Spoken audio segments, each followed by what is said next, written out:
Bueno, buenos días, feliz domingo para todos. Vamos a dar Igualmente, inicio, vamos a dar inicio el día de hoy a esta segunda sesión, donde pues sí ya vamos a comenzar con requisitos.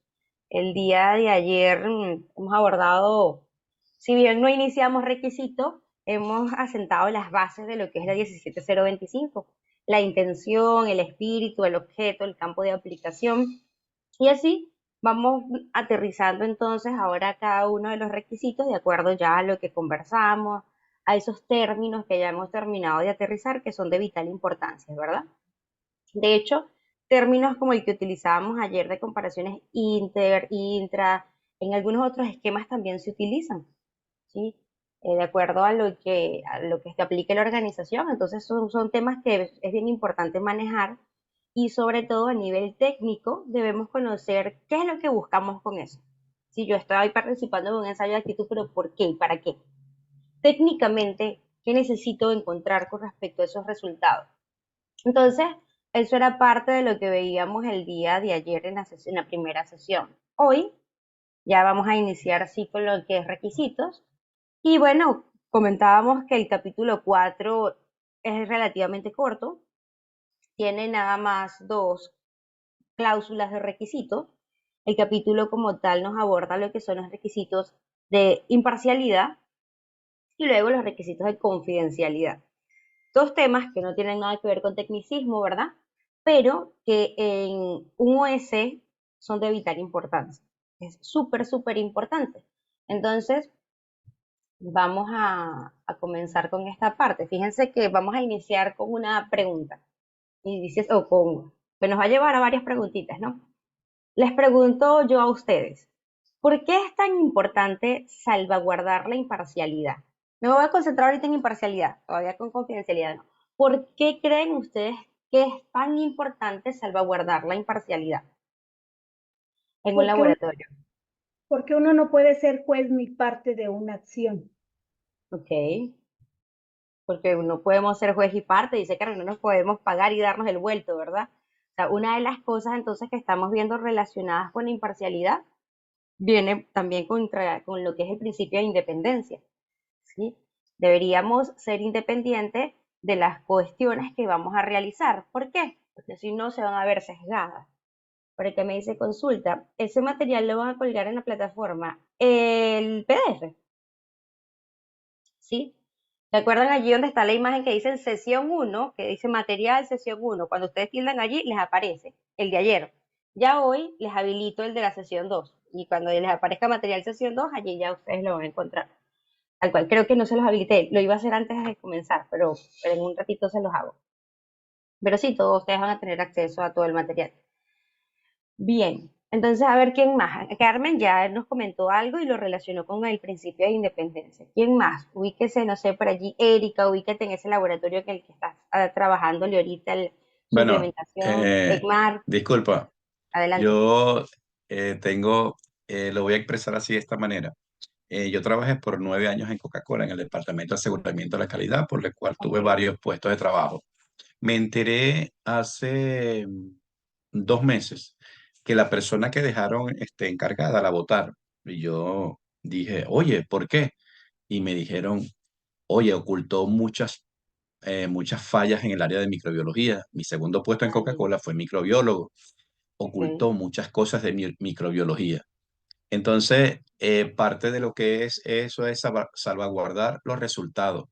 La imparcialidad es, mira, es buscar el problema, focalizarlo. Yo tuve este problema y lo disierno, lo divulgo y voy en busca de un resultado, pero jamás y nunca poder taparlos, porque después el problema es mayor y te imaginarás en una empresa de producto de consumo humano, de consumo masivo, de alimento, porque prácticamente la Coca-Cola es un alimento, ¿entiendes? Entonces, eso es parte de lo que es la imparcialidad. El resultado es el que es. Lo repito, y si él es el mismo, mira, aquí hay un problema y vamos a focalizar. Pero esa es la imparcialidad para mí.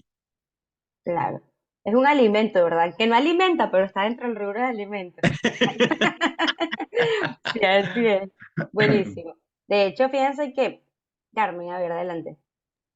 Pero justamente las mismas normas te dicen eso, o sea, sí hay laboratorios de primera parte donde tú tienes tu propio laboratorio, Ujú. sin embargo debe de ser, yo desde mi punto de vista, mejor, y a esa magnitud de ese negocio, estamos hablando de Coca-Cola, considero que Coca-Cola debería de ser de tercera parte. ¿Por qué?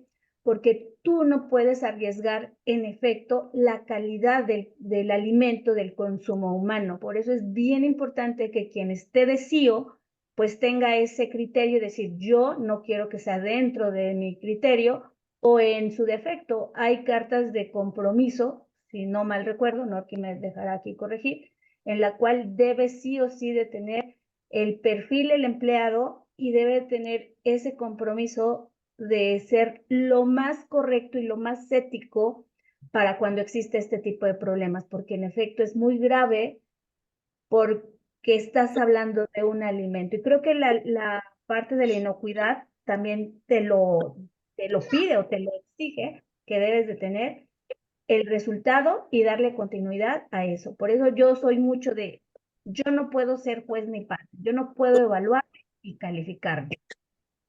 Bueno, fíjate que empresas de las más grandes son las que más optan, porque brevemente por eso crecen, son las que más optan con laboratorios de primera parte. Lo que es que tiene que aumentarse mucho los criterios para, uno, sensibilizar al personal en cuanto a la imparcialidad. Porque a mí me encanta hablar, si ya vamos a conversar el tema de los compromisos, de las políticas y todo eso es papel. Y los papeles son letras muertas si no las hacemos vivas. ¿Sí? Por eso es que una de las cosas que yo siempre a todo laboratorio, a todo ese, les comento, es hay que trabajar la sensibilización del personal. Yo puedo firmar un compromiso de imparcialidad, pero si yo no estoy consciente de lo que tiene como puede tener como consecuencia cualquier cosa que yo haga. Miren, hay personas que a veces, yo no voy a hacer voy a actuar de buena fe, a veces lo hacen por ignorancia, ¿no? Es que voy a ocultar acá, no sé, llegó un resultado y mira que como si esto fue mi línea de producción, mi corrida, o esto fue tal cosa, o este análisis lo hice yo, y él tenía la facultad, a lo mejor modificó, porque dijo, es que no puedo perder mi trabajo. Pero miren cómo está teniendo consigo, es una irresponsabilidad, pero a lo mejor ignora todas las consecuencias que puede tener cuando eso sale de allí. ¿Sí? Hablemos de una empresa de alimentos al consumidor, pero en cualquiera, esto en cualquier tipo de organización tiene un riesgo grande.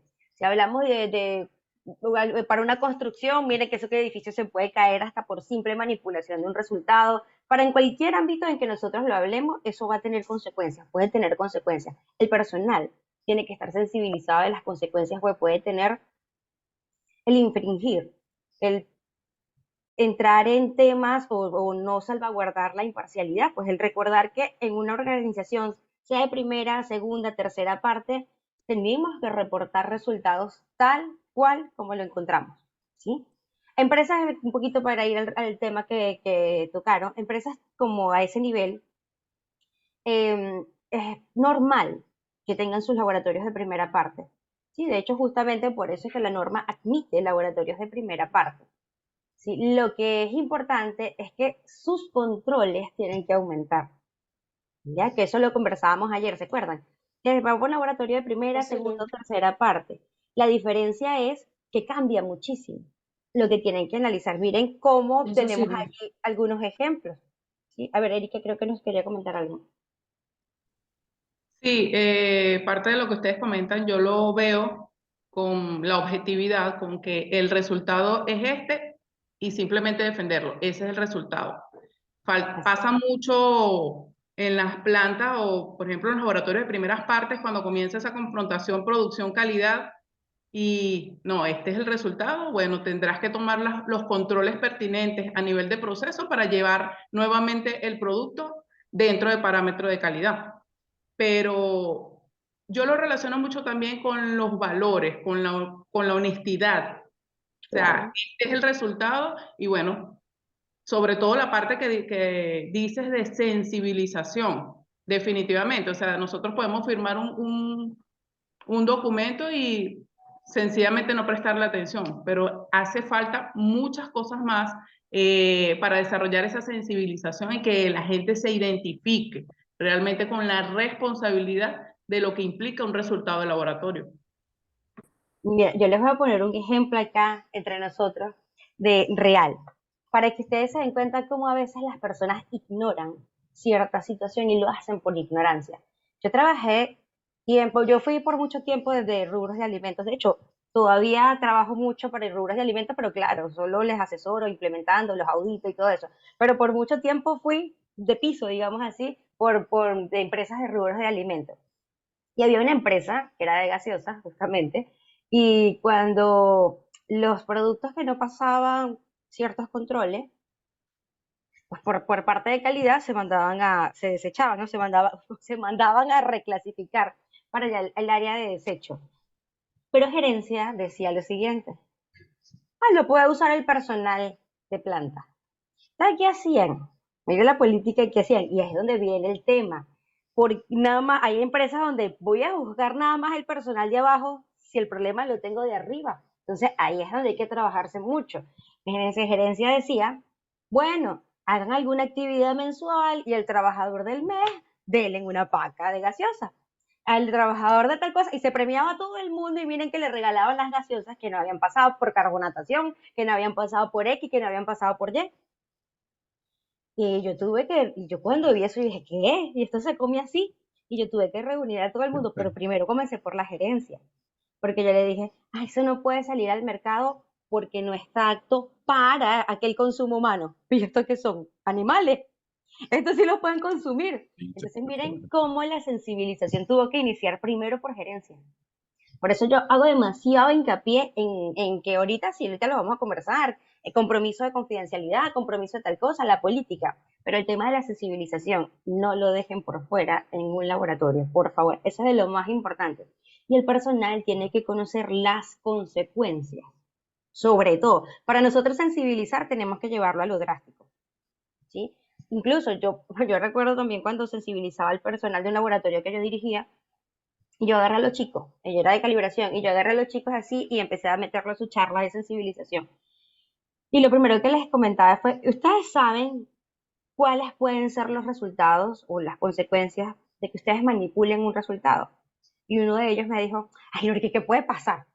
Si yo pongo que estoy calibrando un termómetro y si ese termómetro para hacerlo entrar, así me dijo, ay, nada más le tengo que modificar 0,03 grados Celsius. Si por eso no entraba, ¿qué cuesta?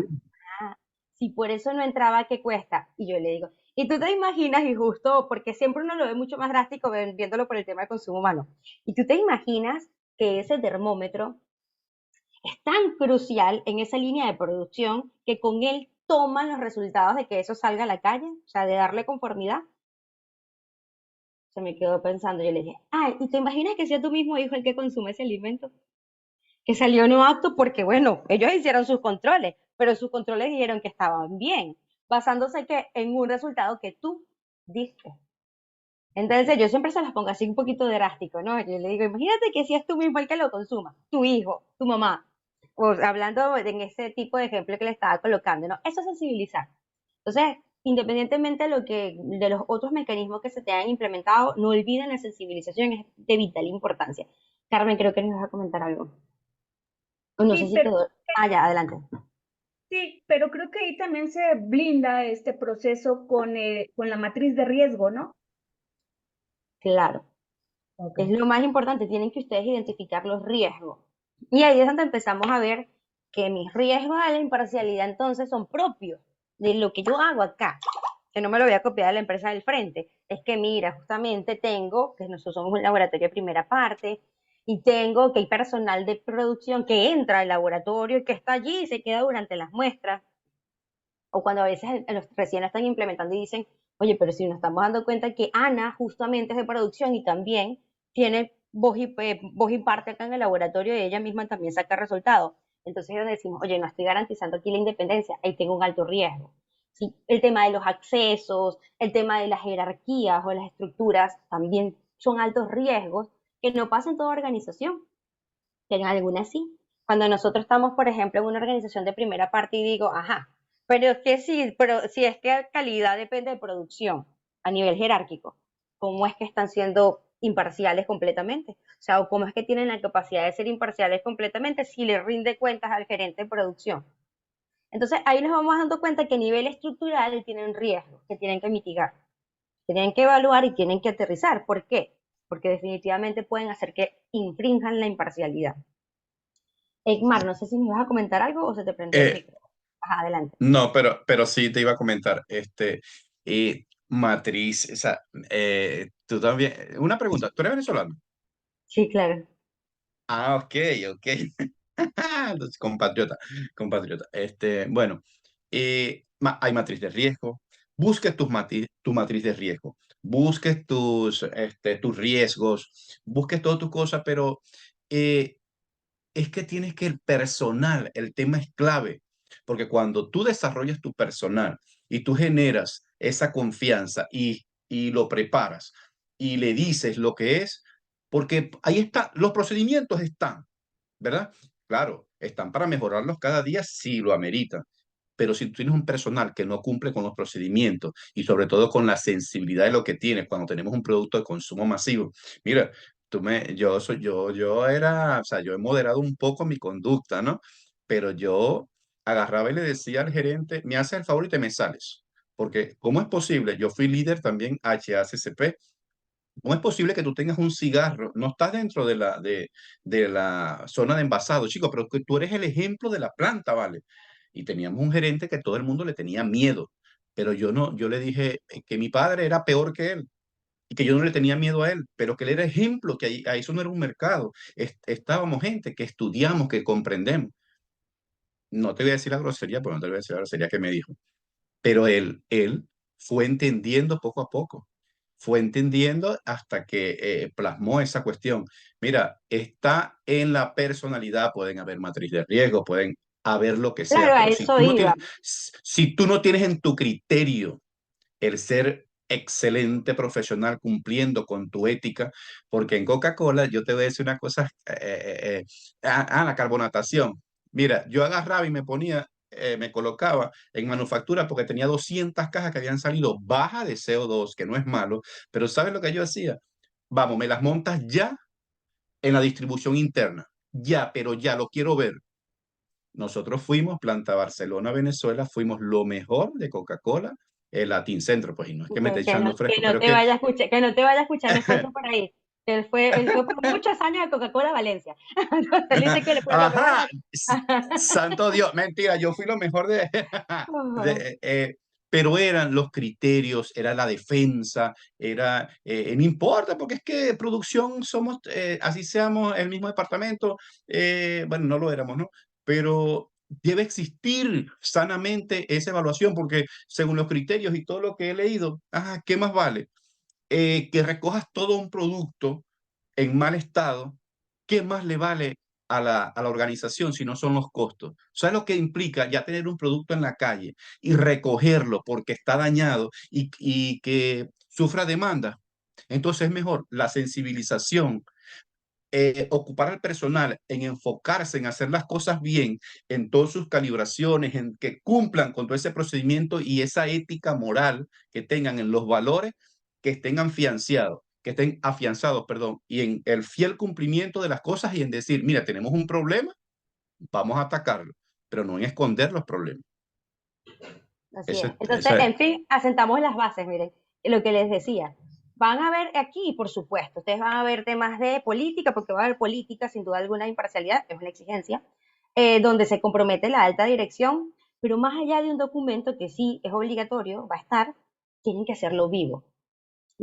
Donde a mí me gusta dejar muy marcado acá el tema de la sensibilización, porque es que si no, no se logra. Sí, que era justo lo que hablamos. Y la sensibilización no va nada más del personal operativo, tienen que sensibilizar inclusive a la dirección.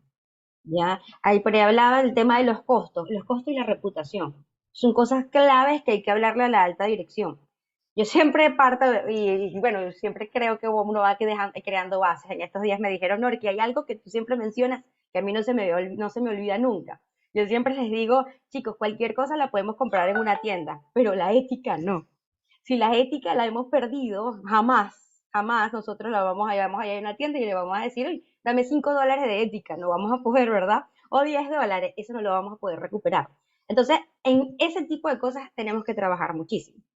Y en efecto, un organismo evaluador de la conformidad, como yo les decía ayer, declare o no conformidad en un papel, en un informe, en un certificado, declara conformidad. O sea, emite resultados frente a los cuales el usuario, sea interno de la misma organización, sea un proveedor o sea un organismo cualquiera de tercera parte, va a tomar resultados, va a tomar decisiones con el que va a decir, esto me puede salir al mercado, lo libero, hablemos de porque dependía de esos ensayos, microanálisis microbiológicos, físico-químicos, ambientales, no sé, ya está listo y puede salir al mercado. O hablemos incluso de equipos o instrumentos de medición en el que decimos, sí, lo puedo seguir operando. Y puede seguir operando porque está ok. Bien, frente a eso, quiere decir que la importancia de la imparcialidad acá es que emitimos resultados. Cualitativos o cuantitativos, emitimos resultados. Entonces, es muy importante que eso sea una, yo le llamo una radiografía de lo que encontraron. Esto tuvo como resultado, esto se refleja. Ay, no, pero mira, como les decía, el caso de este chico es real. Ay, no, pero ¿qué cuesta moverle allí 0.03 grados Celsius? Y con eso el equipo le entra. Pero está afuera. ¿Cuáles son los resultados reales? El equipo no cumple. Si tú le acomodas tan simplemente 0,03 para que entre, está mal. Y él va a estar utilizando con la conformidad que tiene sobre esos resultados que tú emitiste allí, un equipo que no le cumple, un equipo que no está cumpliendo para su uso previsto. ¿Ya? Entonces, eso es la gran importancia de la imparcialidad. Todo organismo de evaluación de la conformidad, sin duda alguna en un laboratorio, pues no va a quedar por fuera. Y bueno, entonces, ahora sí, como este tema nos habla de imparcialidad y confidencialidad, ahora les hago la pregunta. ¿Por qué es tan importante salvaguardar la confidencialidad en un laboratorio de ensayo y calibración? Ya, no imparcialidad. Ahora la pregunta va con confidencialidad.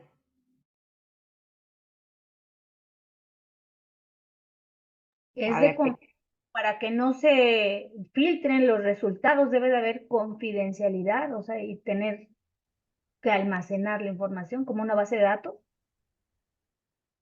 claro. Una de las cosas importantes es saber que nosotros como laboratorio, que en el donde se encuentren, el laboratorio tiene acceso normalmente a datos sensibles, confidenciales. Tienes que salvaguardarlo, tienes que resguardarlo. Bien, bien sea, no, es que bueno, no, que yo tengo años trabajando con este cliente, pero esa información no es tuya, esa información es de ellos. De hecho, aunque el laboratorio emite el informe o emite el certificado, no le corresponde la información. Todo lo que está, lo que contiene allí es del cliente. Bien sea interno, de segunda parte, o externo, es del cliente. ¿Sí? Eso es tal cual de dónde se produjo, dónde se extrajo la información. Entonces, hay muchas cosas que resguardar en un laboratorio. Y mírense cosas tan simples, nada más hablando de resultados. Hace unos cuantos años, yo, de hecho, yo implementé, de los primeros laboratorios que yo implementé fue un laboratorio de microbiología, de hecho. Entonces, a mí me tocaba tanto ensayos como calibración un montón, ¿no?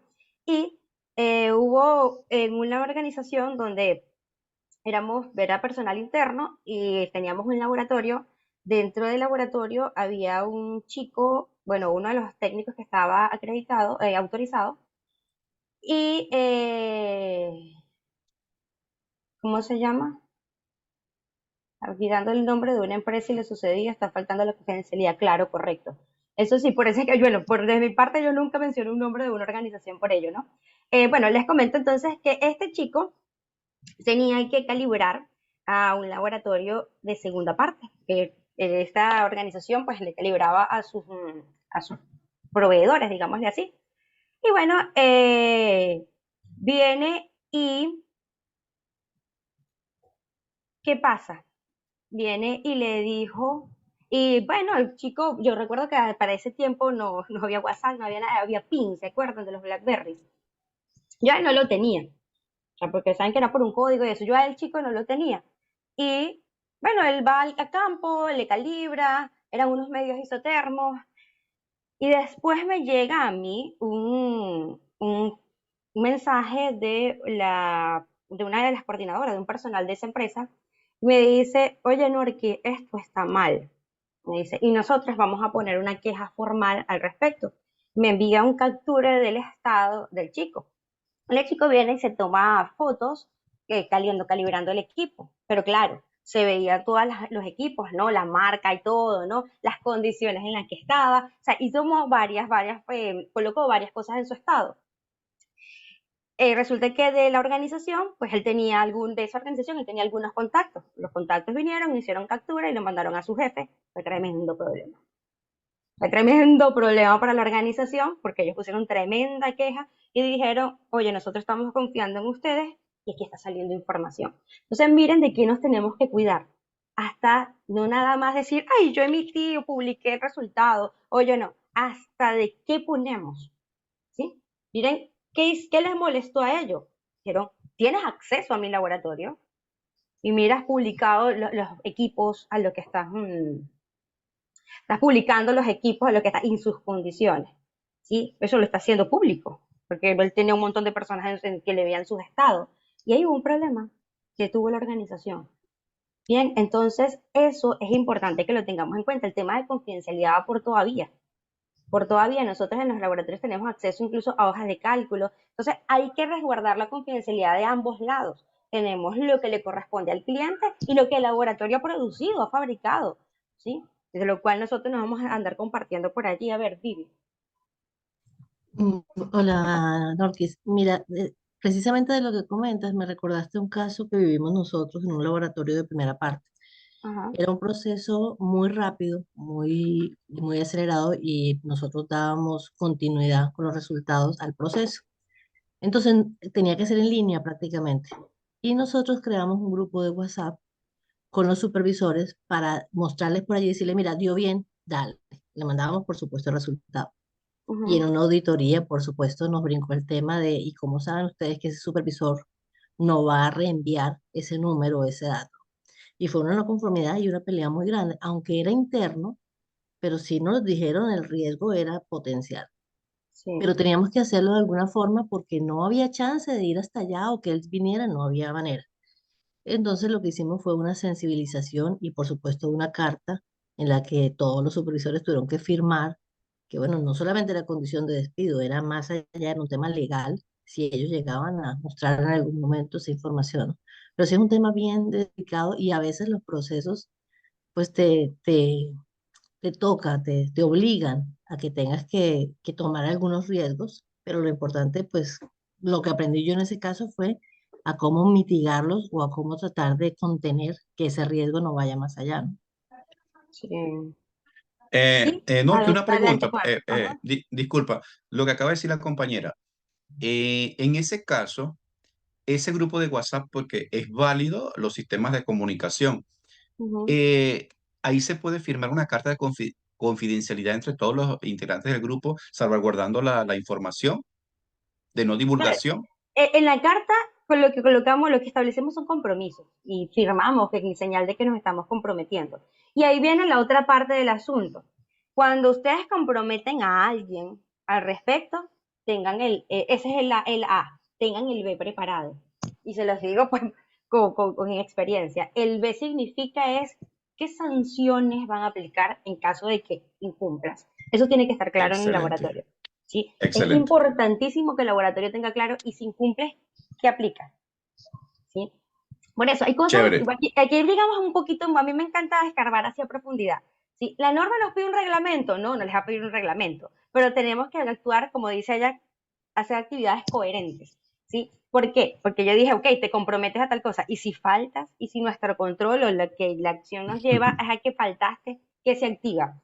Yo una vez auditaba un laboratorio que yo les pregunto, ¿y qué pasa si esta trabajadora incumple? No, ingeniero, pero eso nunca ha pasado. Ajá, pero si pasa, ¿qué hacen? Ah, no, eso sí no lo tenemos pensado. Ah. Por eso yo le digo, entonces activen también por el otro lado. ¿Y qué haríamos? Sí, como lo hacen los organismos de acreditación. Los organismos de acreditación también tenemos que comprometernos a la imparcialidad, a la confidencialidad y a un montón de cosas. Pero por el otro lado nos dicen, y aquí está el reglamento. Si sucede tal cosa, te vamos a deshabilitar.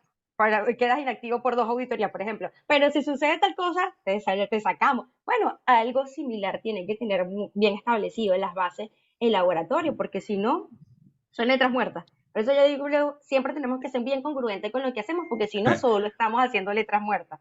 Ujú. Sí, disculpa, te lo decía por la parte de aquella de la gaseosa, ¿no? Para no nombrar otra vez la empresa, aunque ya estoy fuera. Pero te lo decía porque ya ahorita este nivel de tecnicismo, ¿verdad? Y de lineamientos, ve la manera como yo lo hacía te estoy hablando de hace 16 años atrás, eh, por las etapas que yo pasé. Yo agarraba ese producto de baja carbonatación, ojo, que no está malo, tenía un 0,30, pero ¿qué pasaba?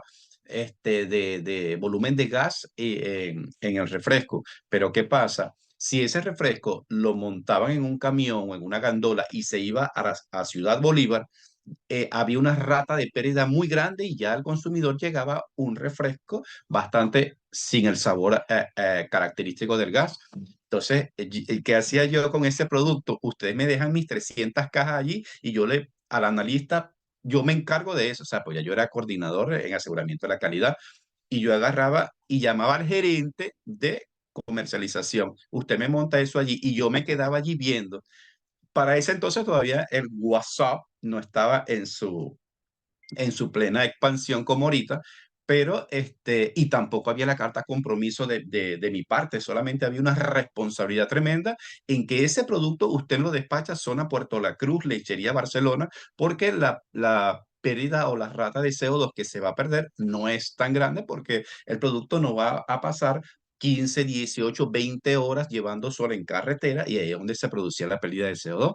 Pero entonces es la parte que yo te digo, pues la parte compromiso, la foto de que yo mandé envié ese producto no conforme en su totalidad, pero sí bueno, pero yo lo mandé a la zona de venta para que llegue al consumidor lo más alto posible. Pues es la cadena que esos principios que ahorita no lo hacemos como carta compromiso, pues lo hacíamos como que todo como que bla, bla, bla, pero que eran buenas prácticas, pero hay que procedimentarlas y justificarlas.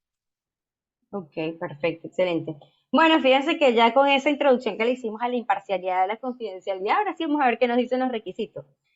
El primero de ellos nos dijo las actividades de laboratorio, ya ustedes saben qué son las actividades de laboratorio, lo que hacen. Si calibran, bueno, sus actividades de calibración. Si ensayan, sus actividades de ensayo. Y si además hacen muestreo, sus actividades tanto de muestreo como de ensayos, ¿no? Deben ser realizadas o deben ser llevadas a cabo de una manera imparcial y estructurada.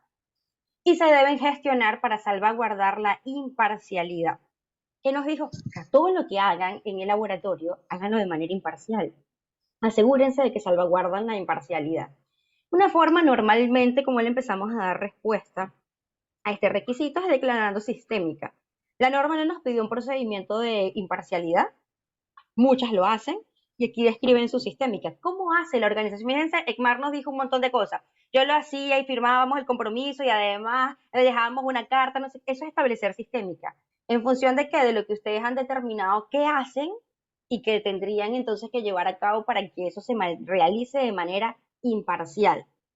Declararlo. Sí, muchos mantienen su manual de calidad y bueno, en su manual de calidad empiezan a describir cómo el laboratorio se asegura de llevar a cabo sus actividades de esta forma, ¿sí? Salvaguardando en todo momento sus cuestiones o temas relativos a la imparcialidad. Luego, nos dice la dirección del laboratorio, y fíjense que aquí por eso está resaltado en amarillo. Ahorita el 412 no le interesó a los trabajadores en general, dijo la dirección del laboratorio debe estar comprometida con la imparcialidad. Miren como, yo siempre digo, cada cuestión, no, esta norma en todas, cada requisito es puntual, es particular. Ahí no lo debemos mezclar, ¿no? Porque es que ya aquí yo con esto hice y con eso le doy respuesta a todo el 4 y ahí no estamos dando cuenta que ahí no metimos a la dirección, que ahí no metimos a esto. Cada uno tiene su propia aplicación. Al 412 le interesó la dirección. Oye, la dirección tiene que estar comprometida con la imparcialidad. Normalmente, ¿cómo hacemos para que la organización se comprometa con la imparcialidad? A nivel documentario, parece que yo empiezo con la parte de sensibilización. A nivel documentario, normalmente lo plasman en políticas, lo incluyen en temas como un tema importante en la revisión por la dirección. Y bueno, aquí hay una acotación importante y tienen que contribuir a que se ejecute cada uno de los lineamientos descritos en la sistémica de actuación, ah, en lo que hicieron, no sé, en su procedimiento y lo que contemplaron en su política. Normalmente a veces se explayan un montón colocando un montón de compromisos a la imparcialidad. La organización se compromete a llevar a cabo sus actividades de manera imparcial, a no permitir presiones comerciales, a no permitir que el personal realice tal cosa o que, de acuerdo a las jerarquías, pues haya presión sobre los trabajadores y que pueda esto llevar a cabo manipulaciones o adulteraciones en resultados. La organización se compromete y a veces aquí también identifican riesgos relacionados con soborno. Por ejemplo, de hecho, para nosotros acá en el Perú, es obligatorio, porque no lo dice la norma, pero lo dice la directriz de acreditación. Obligado tenemos que identificar los riesgos relacionados con soborno que pueden, pues, evidentemente, vulnerar la imparcialidad. Porque ahí dicen, ajá, y, y has identificado riesgos relacionados, como por ejemplo, a posibles adulteraciones de resultados por regalías, por comisiones por ventas, por también se da esta identificación de riesgo, por ejemplo, a organizaciones que sean subsidiadas o financiadas por algún organismo que es su cliente. Eso tienen que identificarlo como riesgo. ¿Sí? Si existe, si es parte de lo que les está tocando, ¿no? Entonces, esos son riesgos que tienen que identificar y por aquí, cuando lo identificaron por allí como un riesgo, seguramente entonces la dirección por acá también se compromete. Entonces, se compromete a no permitir tal cosa, a no permitir, ajá. Bien, estuvo en la política, pero si no lo hacen vivo, si no nos preguntamos, ¿y cómo va usted, director de laboratorio, y cómo va a hacer usted para asegurar de que no se permitan presiones comerciales? Tiene que haber un plan de acción. Y no me refiero a que documentalmente tenga que haber un plan donde diga, no, pero tiene que haber el mecanismo que se establezca, porque si no es un solo papel. Ajá, ¿qué hacen ustedes realmente para asegurarse que no se permiten presiones comerciales o que no se permiten presiones jerárquicas? ¿Sí? Como el caso que estábamos hablando en primera parte, que si aquí en calidad todos dependen, es del jefe de producción. Con que venga el jefe de producción y pegue 4 gritos acá, todos lo modifican. ¿Cómo se asegura usted que eso no está sucediendo? A lo mejor allí es donde la dirección puede decir, oye, si yo me he comprometido, lo estoy haciendo vivo. Eso lo hemos identificado y pasaba antes. Pero desde que o nosotros hemos identificado esto, hemos modificado la estructura organizativa. Y es por eso que calidad, por ejemplo, ahora me, me, me tiene que rendir cuentas a la alta dirección o al gerente general o al, no sé, pero no al jefe de producción. Entonces ahí nos estamos dando cuenta que la hace viva, que realmente está así comprometiéndose con la imparcialidad. Sí, ya saben, siempre nosotros vamos a ver el lado documentario y realmente también tienen que verle el otro lado aplicativo.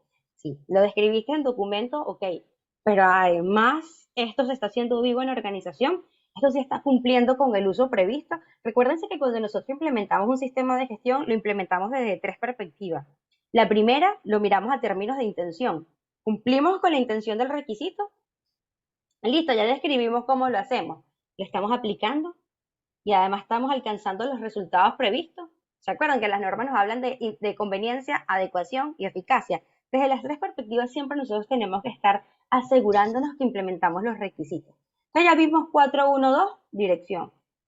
413 nos dijo, el laboratorio debe ser responsable de la imparcialidad de sus actividades de laboratorio y no debe permitir presiones comerciales, financieras u otros que se comprometan que comprometan a la imparcialidad. Yo le llamo el 413 un elemento de ayuda. ¿Un elemento de ayuda para qué? Para los compromisos que tenemos que ver planteado por parte de la dirección, por una parte, y por el otro, para la identificación de riesgos. Quiere decir, cuando analicen ustedes sus riesgos, den cuenta si se han identificado riesgos relacionados con presiones comerciales, si se han identificado riesgos por relaciones familiares, ¿sí? Entre otros, que por allí la notica, yo le hablo de estos otros porque una nota aquí del 413 nos habla de otras posibles situaciones. Este es un elemento de ayuda, entonces asegúrense de tenerlo en cuenta cuando la dirección se está comprometiendo a la imparcialidad y de cuando están analizando sus riesgos. Adelante. ¿Quién? Yo ¿Yo? pensé que, ajá, Ah, sí, yo pensé que ibas a hablar. Sácame de una duda y un contexto. Porque, ¿sabes? Como te dije, ya he escuchado la norma, ¿verdad? Y Ujú, bueno, hay muchas interpretaciones. Te catalogó muy, pero muy bien. Eh, la imparcialidad. ¿Sabe que dentro de nosotros los analistas ujú. los analistas de laboratorio evaluamos a una posible persona que entra nuevo? Él pasa por cada uno de los grupos.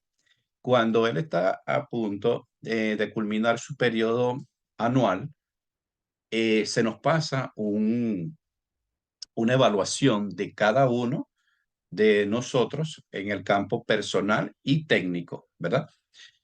Ahorita pasó un caso eh, que evaluamos y el 90%, 91% me enteré de que los analistas fallaron en contra de la persona, pues ya se veía, te estoy hablando de cuestiones técnicas y en lo personal, bueno, fue raspado completamente, o sea, la persona no calificaba, porque de hecho hasta a mí, cuando yo entré hace 13 años en la industria, me calificaron y pasé a opcional. De hecho, yo no cumplí el año, yo cumplí 6 meses, a los 6 meses me dieron mi contrato, no sé por qué, pero no tenía familia allí.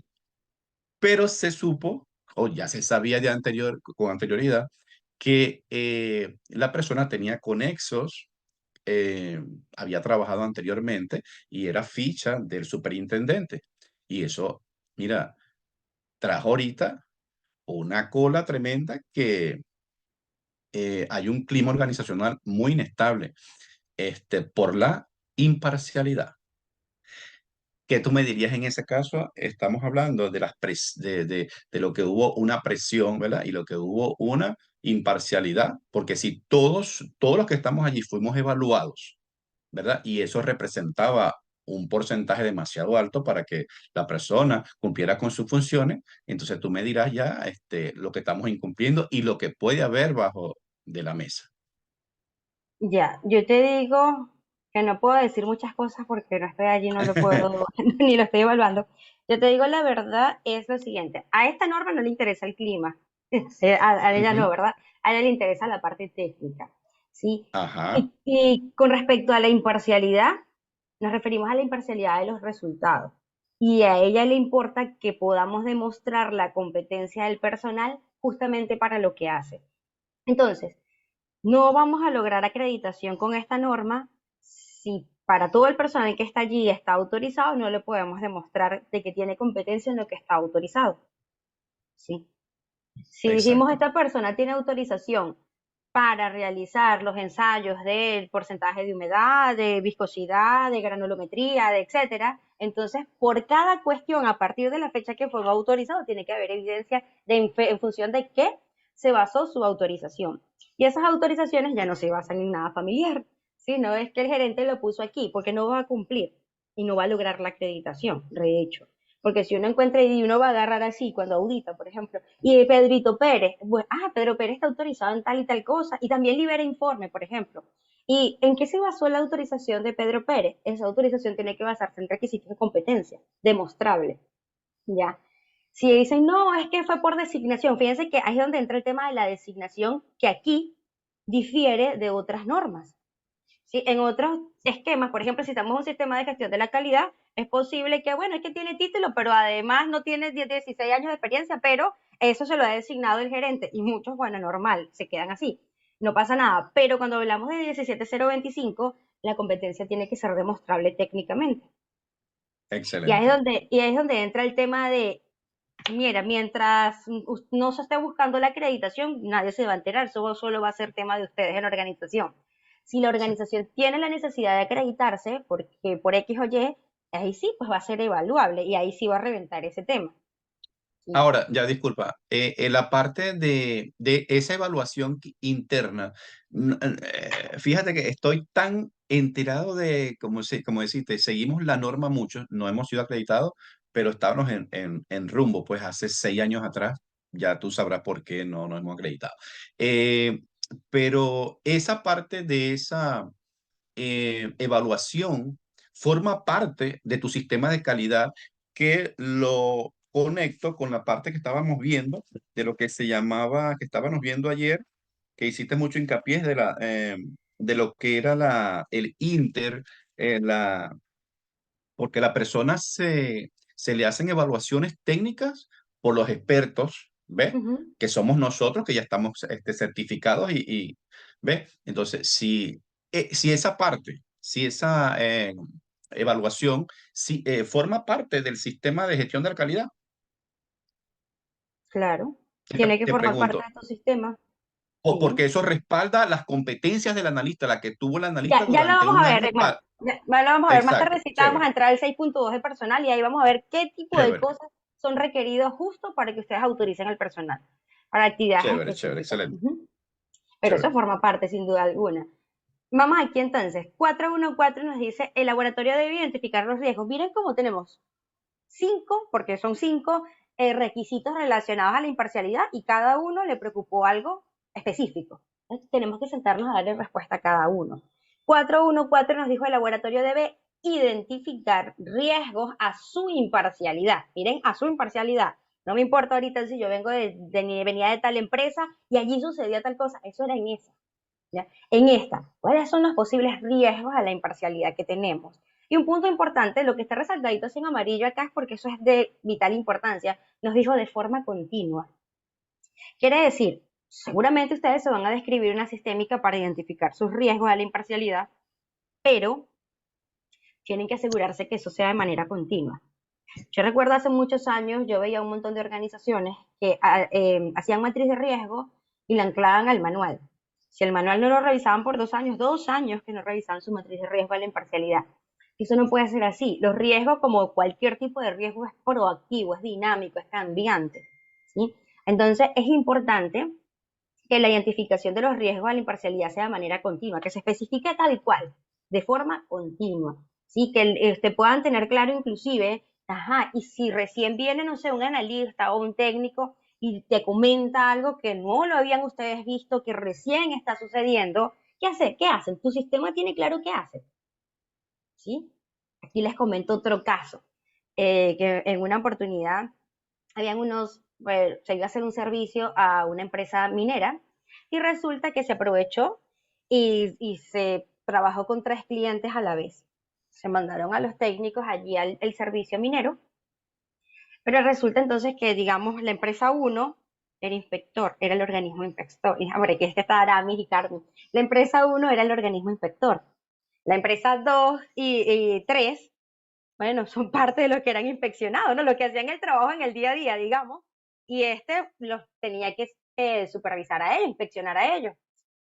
Pero este organismo aceptó hacerle el servicio a los 3 al mismo tiempo, que había un riesgo que no se había identificado en ningún momento. Y cuando están en pleno servicio, están ejecutándole el servicio digamos, al 2, digamos el 2, y bueno, va saliendo por allí, normal, tienen sus resultados, y ahí estaba el organismo inspector, o sea, miembros del organismo inspector estuvieron allí en todo momento, que no debió pasar, ¿sí? Se fueron a hacerle al 3, listo, le hicieron su servicio, y cuando se fueron a hacerle al 1, los otros dijeron, bueno, entonces nosotros también podemos estar. Eso fue una polémica terrible. Y resulta que, bueno, cuando le realizan en una calibración, le realizan calibración al organismo inspector, el organismo, el equipo, que se supone que es la referencia, porque con el que inspeccionan a esto, no estaba pasando. No estaba pasando. Entonces había mucha polémica porque, claro, ¿por qué les digo de esta manera? Porque imagínense, tuvieron que venir ellos con ciertos equipamientos hasta cierta área porque la organización coordinó poderle calibrar a todos en ese espacio, ¿no? ¿Y qué sabes qué pasa? Tuvieron a los 3 clientes al mismo tiempo. Han venido miembros de este organismo inspector y han metido en una oficina a los dos técnicos y eso fue Dios santo, porque no los querían dejar salir. ¿Por qué? Porque mírate que tú no puedes venir y decir, no vayas a estar dando ningún resultado, no puedes declarar que eso no cumple, nosotros somos el organismo inspector, hay miembros aquí de las otras organizaciones y eso fue horroroso, ¿sí? Horrible. Entonces yo recuerdo que en ese tiempo llamaban a quien era su jefe y su jefe no sabía qué hacer y hasta me llamó y me dijo, no, ¿qué hacemos en esta situación? No los quieren ni dejar salir. Entonces, ¿para qué les colocó ese escenario? un riesgo a la imparcialidad. Si no había sido identificado, tenían una matriz bien bonita, pero no lo habían identificado. No habían identificado este riesgo de ejecutar servicios en una misma área a diferentes tipos de clientes. Y eso puede vulnerar la imparcialidad. Entonces, eso es continuo. ¿Qué hacían allí? El sistema tiene que poder venir y decir, oye, ¿y ahora qué hace?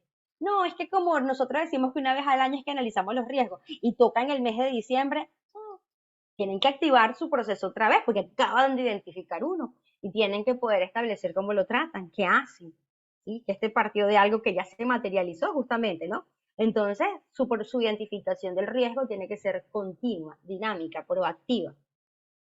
Y nos dice, esto debe incluir aquellos riesgos que surgen de sus actividades o de sus relaciones o de las relaciones de su personal. Que también nos aclara, no necesariamente tiene por qué presentar un riesgo a la imparcialidad, pero tienen que analizarlo, a ver si existe, ¿sí? Eso que me decían ahorita, que si hay relaciones familiares, que si hay relaciones, por ejemplo, laborales, ¿sí? Ejemplo con respecto a los laborales. Ah, mira, tengo 2 analistas aquí autorizados. Una de las cosas claves que nosotros tenemos que tener es el histórico de por lo menos sus 2 últimos trabajos. Porque, mira, aquí tengo a Erika que está autorizada y tengo a ECMAR. Y nos salió para los organismos de tercera parte, por ejemplo, y nos salió un servicio en la empresa tal. Y resulta que Erika, antes de trabajar aquí, trabajaba en esa empresa. Entonces, la organización, como ya es conocedora de este riesgo, va a decir, le puedo hacer el servicio, claro, pero voy a mandar a ECMAR y no a Erika.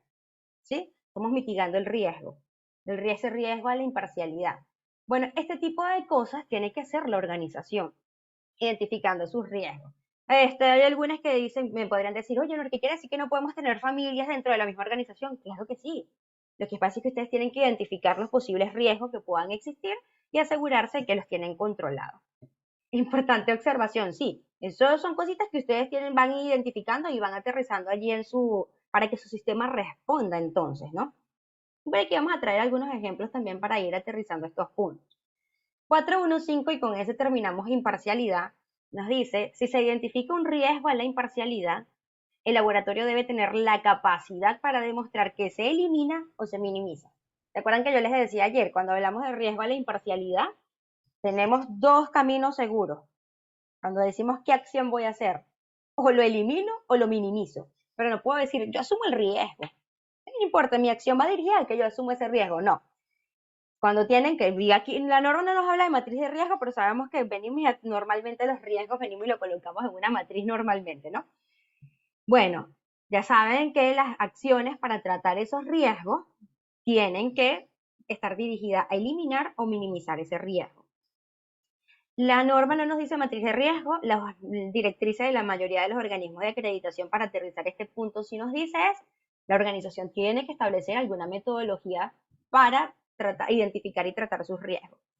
Entonces, igual, pues tampoco nadie nos habla de que, oye, tienes que evaluar tu riesgo residual, nada de eso. Esto fue lo que nos dijo la norma. Entonces, siempre que nos refiramos a la norma, vámonos tal cual a lo que dice. No nos inventemos más cositas, ¿verdad? Ella nos dijo esto. Y aquí es muy importante entonces que de dónde parte esa identificación del riesgo, propio de su contexto, propio de la forma en cómo operan. Por eso es que yo les he colocado varias veces esas diferencias, si soy un laboratorio primera, si tengo relación de esta forma, si yo soy el que tengo personal que es de producción y también trabaja en el laboratorio, o si yo soy un laboratorio de tercera parte, quiénes son mis principales clientes, cómo es que yo realizo este tipo de actividades, las relaciones familiares, comerciales, laborales, como el ejemplo que les aterrizaba.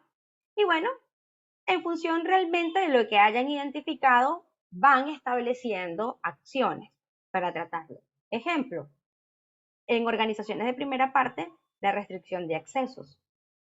En la de tercera parte también hay restricción de acceso, ¿no? Porque tampoco, normalmente, aunque tengamos, por ejemplo, personal administrativo, el personal administrativo no debe estar entrando y saliendo del laboratorio como quiere, ¿verdad? Normalmente en cualquier tipo de laboratorio se hace la restricción de accesos. Solo que en los de primera parte es mucho más enmarcado, porque pues si no se puede vulnerar muchísimo la imparcialidad. Nos dice, el analista forme parte del área que produce el ítem objeto del ensayo en los laboratorios de primera parte. Presiones indebidas por parte de clientes para reportar resultados satisfactorios. Esos son riesgos que ustedes pueden identificar, o sea, o que posiblemente puedan estar sucediendo en la organización o puedan suceder. Y también es importante revisar la estructura de comunicación del laboratorio y además la estructura organizacional para ver esas dependencias, porque como les decía, oye, sí, yo puedo ser muy firme aquí en lo que hago, pero es que si yo dependo es de este jefe y este jefe es el que le interesa y que se modifiquen, que se adulteren, que se cambien resultados, pues estamos mal, tenemos un problema estructural. Esos son riesgos que tienen que identificar. Formas por aquí también otras cuestiones que tenemos que identificar. ¿Qué puede ocasionar conflictos de interés? Si hay presiones o pueden suceder presiones indebidas por parte de los clientes, por ejemplo, tanto para ensayo como para calibración. Cuando se hacen actividades en campo, en instalaciones del cliente, digamos en un laboratorio de calibración, cuando calibra en instalaciones del cliente, en un laboratorio de ensayo, cuando realiza la toma de muestra, evidentemente en las instalaciones del cliente, ahí puede identificarse el riesgo a posibles presiones por parte del cliente. ¿Por qué? Porque tiene el contacto directo con el analista en ensayo, tiene contacto directo en ese momento con el técnico, ¿sí? Y puede identificarse entonces posibles riesgos a la imparcialidad allí. Patrocinios, como yo les comentaba en el ejemplo, por parte del cliente para las actualizaciones de laboratorio, si reciben regalías, si reciben financiamiento por parte de clientes, inclusive presiones políticas. Esto pasa mucho en los laboratorios del Estado, ¿sí? En laboratorios que son de organizaciones públicas. Y por supuesto aquellos relacionados con la estructura organizacional, como les estaba comentando. Y bueno, aquí ya para ir aterrizando, es bien importante entonces siempre para cada riesgo que hayan identificado, puedan preguntarse entonces, ¿cómo elimino o mitigo este riesgo? Y aquí hay un montón de cositas que normalmente nos vamos implementando. Ya por allí nosotros normalmente en las organizaciones solemos contar con fichas de datos u hojas de vida de los trabajadores, porque a lo mejor me pudieran preguntar ahorita, Norki, y ese ejemplo que tú pusiste hace un ratico de que si Erika viene de esa organización, ¿cómo lo sabemos? Bueno, tenemos que tener su histórico, ¿no? Donde por lo menos los últimos trabajos tenemos que conocer allí. Y Norki, ¿cómo sabemos si para esa empresa donde justamente me está contratando es de la mamá de Erika? Erika, te ganaste la lotería hoy conmigo acá. Porque por lo menos los vínculos más cercanos de consanguinidad, esa hoja de vida o la ficha del personal lo tiene que registrar. Papá, mamá, hijos, sí, eso tiene que registrarlo en la ficha de datos.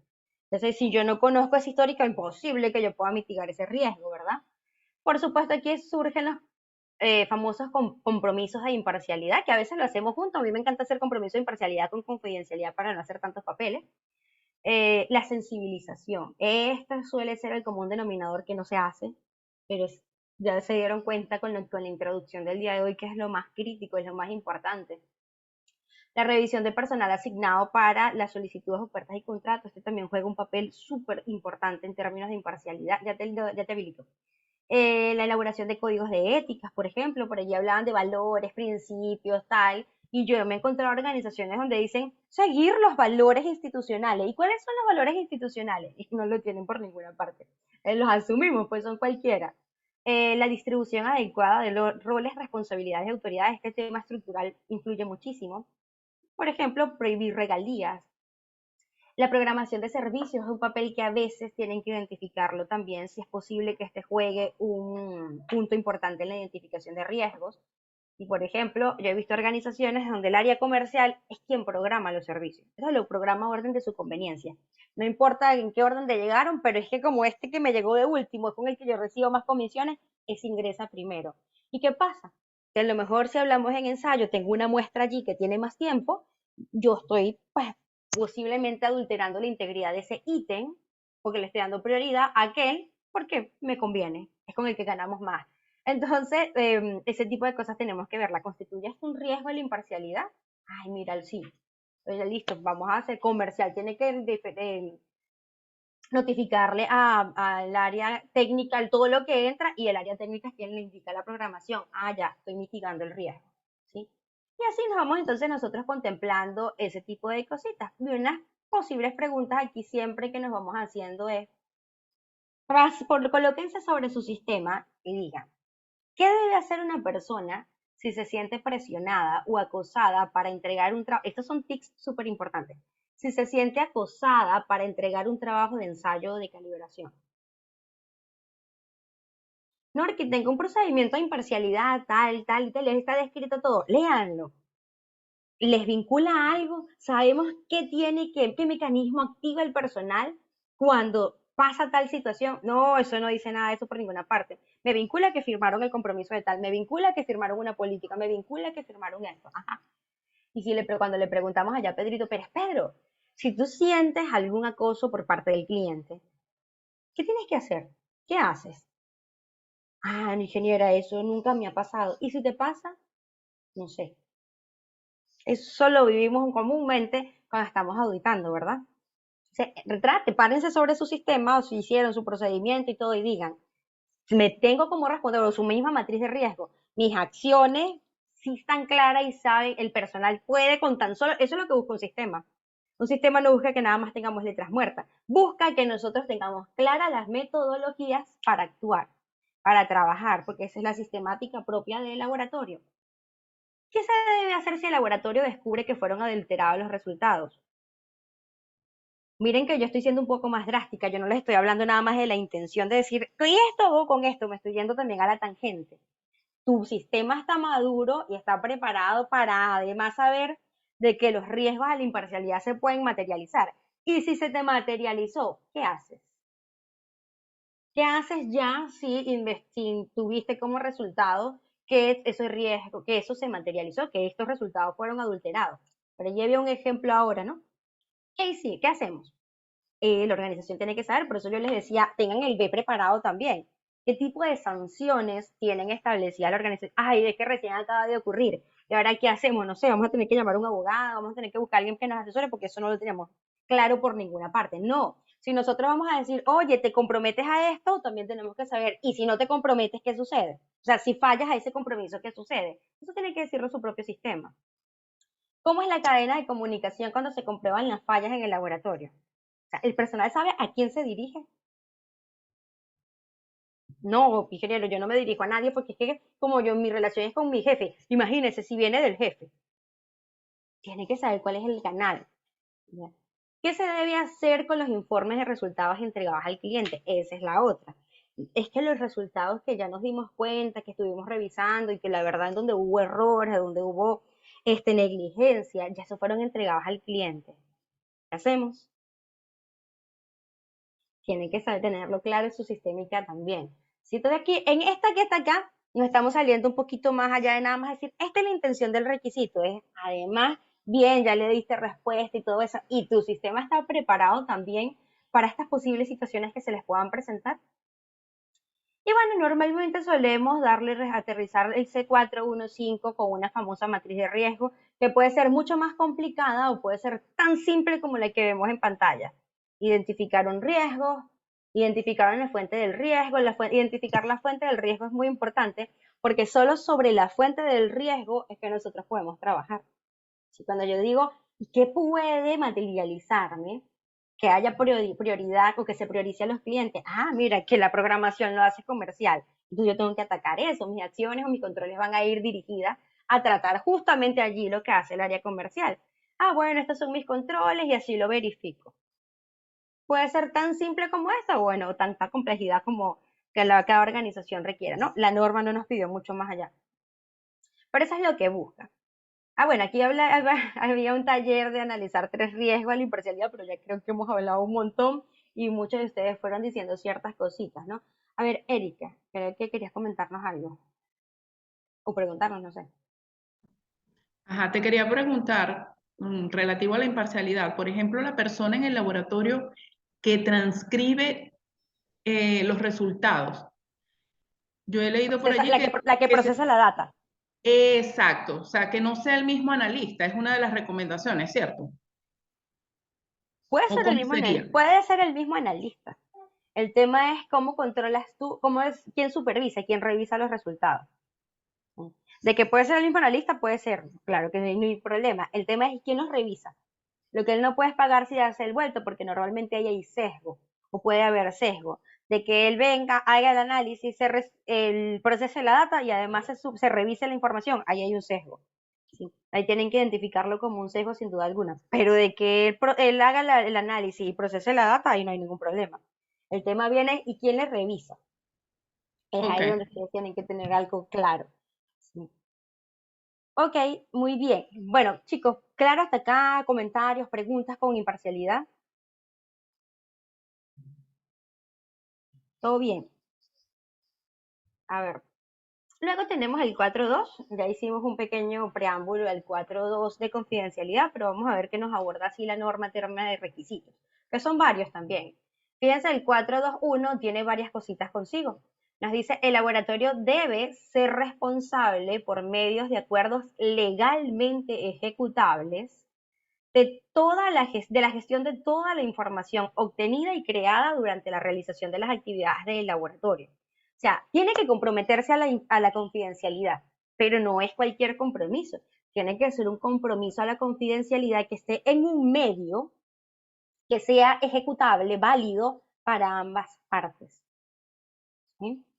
Si estamos en una organización de primera parte, bueno, obviamente lo va a describir seguramente en una política, en cualquier otro, porque es válido, pues se supone que estamos dentro de la misma organización, va a ser válido para ambas partes, ¿no? Y que con el compromiso de cada trabajador, etcétera. Pero si estamos en segunda o tercera parte, este compromiso tiene que ser válido para el laboratorio y para la parte interesada. Tanto es así que cuando sucede algo, por ejemplo, ese que yo les coloqué ahora, de que el tema de la foto, que no sé qué, que lo publicó, ellas hicieron tremenda queja. Y bueno, ellos se molestaron mucho por ciertas cuestiones, ¿no? Y ellos querían demandar. ¿Podían demandar? Claro. Se está vulnerando algo que es confidencial y algo, y que tan solo cuando sacaban su contrato, en este caso ellos tenían contrato, pues eso puede venir en un contrato, puede ser en un norte, que nosotros le emitimos cotización. Bueno, en la cotización tiene que haber un compromiso a la confidencialidad. Tienen que la cotización la hace el laboratorio, aparte de precios y no sé qué, y todas las características, está ese compromiso, la recibe y la aprueba el cliente. Porque el cliente cuando lo aprobó fue que dijo, listo, sí, ejecútalo. Entonces, eso es un compromiso legalmente ejecutable por ambas partes. Tiene que comprometerse de esa manera. El medio, entonces ya ustedes saben, ¿no? Sé, en el contrato, en la cotización, en el medio en que exista ese FIC entre ambas partes, ¿no? A ver, por aquí me dicen, o puede ser un requisito del cliente. No, es que, fíjense que la norma nos dijo, tiene que ser, independientemente el cliente lo pida o no, el mismo laboratorio, cuando se dispuso a darle respuesta a los requisitos de la 17025, cuando vio el 421, dijo, yo tengo que comprometerme a la confidencialidad, de todas maneras. ¿Sí? Entonces, si viene contrato, porque a veces el mismo cliente hace un contrato y por ahí lo firmamos y están las cláusulas, genial. Pero si no, aún siendo una simple cotización o algo, en algún sitio tiene que existir el compromiso de la confidencialidad. Porque así el cliente no lo pida, el laboratorio, dando respuesta a la 17025, tiene que comprometerse a la confidencialidad. Es el primer punto. Luego nos dice, el laboratorio debe informar al cliente con antelación acerca de la información que pretende colocar al alcance del público, excepto por la información que el cliente coloca a disposición del público o cuando lo acuerdan entre laboratorio y cliente. Este va relacionado con qué tipo de información nosotros colocamos como laboratorio a disposición del público. Si hay alguna información que se pueda considerar confidencial, yo le comuniqué al cliente, yo tengo su aval. Mire, esto pasa mucho, por ejemplo, hay muchas organizaciones que cuando vino, no sé, la empresa XY, que la vemos como súper grande, imagínense, esa que con que la mencionamos aquí cualquiera ya las conocemos, ¿qué tal que fue nuestro cliente? Nosotros somos los que le hacemos los ensayos. Ay, ¿qué hago? Lo pongo en la página web como uno de mis principales clientes. Miren, si nosotros ponemos el loguito como uno de nuestros principales clientes, no pasa nada. Pero yo, ¿cómo hago yo para demostrarle a la competencia, a la gente que ellos y vienen y ponen a veces la página de alguno de sus ensayos? Eso es información confidencial. ¿Sí? Si nosotros colocamos algo así, sin haber informado al cliente y haber tenido su autorización, una demanda podemos tener. ¿Ya? Entonces nosotros en nuestro sistema de gestión tenemos que declarar el mecanismo de que comunicábamos al cliente si requerimos colocar a disposición del público alguna información que es confidencial, incluyendo, nos dice acá, la de responder a una queja. Este tema de la queja viene no tanto cuando la queja viene del cliente, porque uno dice, bueno, pero si es la queja de ellos mismos y yo, no, cuando la queja viene de alguna otra parte interesada. Por ejemplo, las partes interesadas de nuestro cliente. ¿Sí? Eso pasa mucho en los laboratorios de tercera parte, donde otros interesados de eso, de que fue su cliente, le solicitan a ustedes o le tramitan una queja directamente a ustedes como laboratorio. ¿Qué hago? ¿Le suelto información porque me la está pidiendo? ¿Siendo parte de una queja? No. Tenemos que comunicarle al cliente. Cuando haces una presentación en un congreso, deberíamos tener una autorización escrita del cliente, sí, de acuerdo a qué tipo de información estamos suministrando allí. Si, por ejemplo, yo hace años recuerdo que hice una ponencia en un organismo de acreditación de metrología y claro, uno de los puntos era de un procedimiento que yo implementé y por supuesto, para todo resultado que yo te coloqué allí, yo tuve que hacer una cartica, haber solicitado la autorización y así, pues tuvimos que haber tenido información. ¿Por qué? Porque ahí hubo información de cliente en los análisis que hicimos y nosotros le solicitamos la aprobación. Ay, pero es que ellos aceptaron hacer parte de ese proceso cuando validaste el método y no sé qué. Sí, pero fue información de ellos, ¿ya? Entonces, siempre que nosotros tengamos alguna información que le corresponda al cliente, hay que tratarla como confidencial y hay que comunicarle. Entonces, si en un congreso parte de la información que estás colocando allí es de cierta información, resultados que pertenecen al cliente, listo, ahí hay que comunicarle al cliente que eso lo vamos a colocar o a utilizar como parte de tal cosa, así que para que ellos nos digan, pues sí, mira, estamos de acuerdo o no. Y eso tiene que tener el laboratorio entonces ese aval de comunicación. Buenísimo. Eso a mí me encanta que escriban porque miren que se va ocurriendo cada cosa. Bueno, miren, lo vamos viendo a veces en contratos, los vamos viendo adentro, a veces como cláusulas dentro de cotización. Miren, la empresa tal, asume la responsabilidad de salvaguardar la confidencialidad de la gestión de toda la información y o resultados obtenidos producto de la realización de las actividades de laboratorio. Aquí tenemos un ejemplo de compromiso, ¿no? De confidencialidad que va a ser válido entre ambas partes. Asimismo, cualquier información obtenida de cualquier fuente acerca del cliente será tratada como confidencial, no será compartida con el cliente. Cuando sea necesario o cuando sea requerido por ley, poner a disposición o al alcance del público y revelar información confidencial, se notificará, y miren, está diciendo la forma, vía correo electrónico, con antelación al menos de horas, excepto la información que el cliente coloque a disposición del público. ¿Qué significa este punto?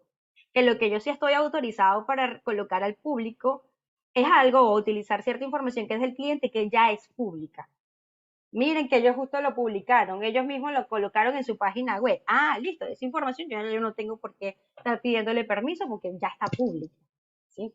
Entonces, miren como en este puntico vemos de una forma de aterrizar lo que nos decía el 421, ¿no? También nos dice cuando el laboratorio sea requerido por ley, por las disposiciones contractuales o autorizado por las disposiciones contractuales para revelar información confidencial, se debe notificar al cliente o a la parte interesada la información proporcionada, salvo que esté prohibido por ley. Aquí viene la otra cuestión, ¿no? ¿Y qué sucede si la información me está siendo solicitada por temas legales? O sea, por un organismo legal y reglamentario, ¿sí?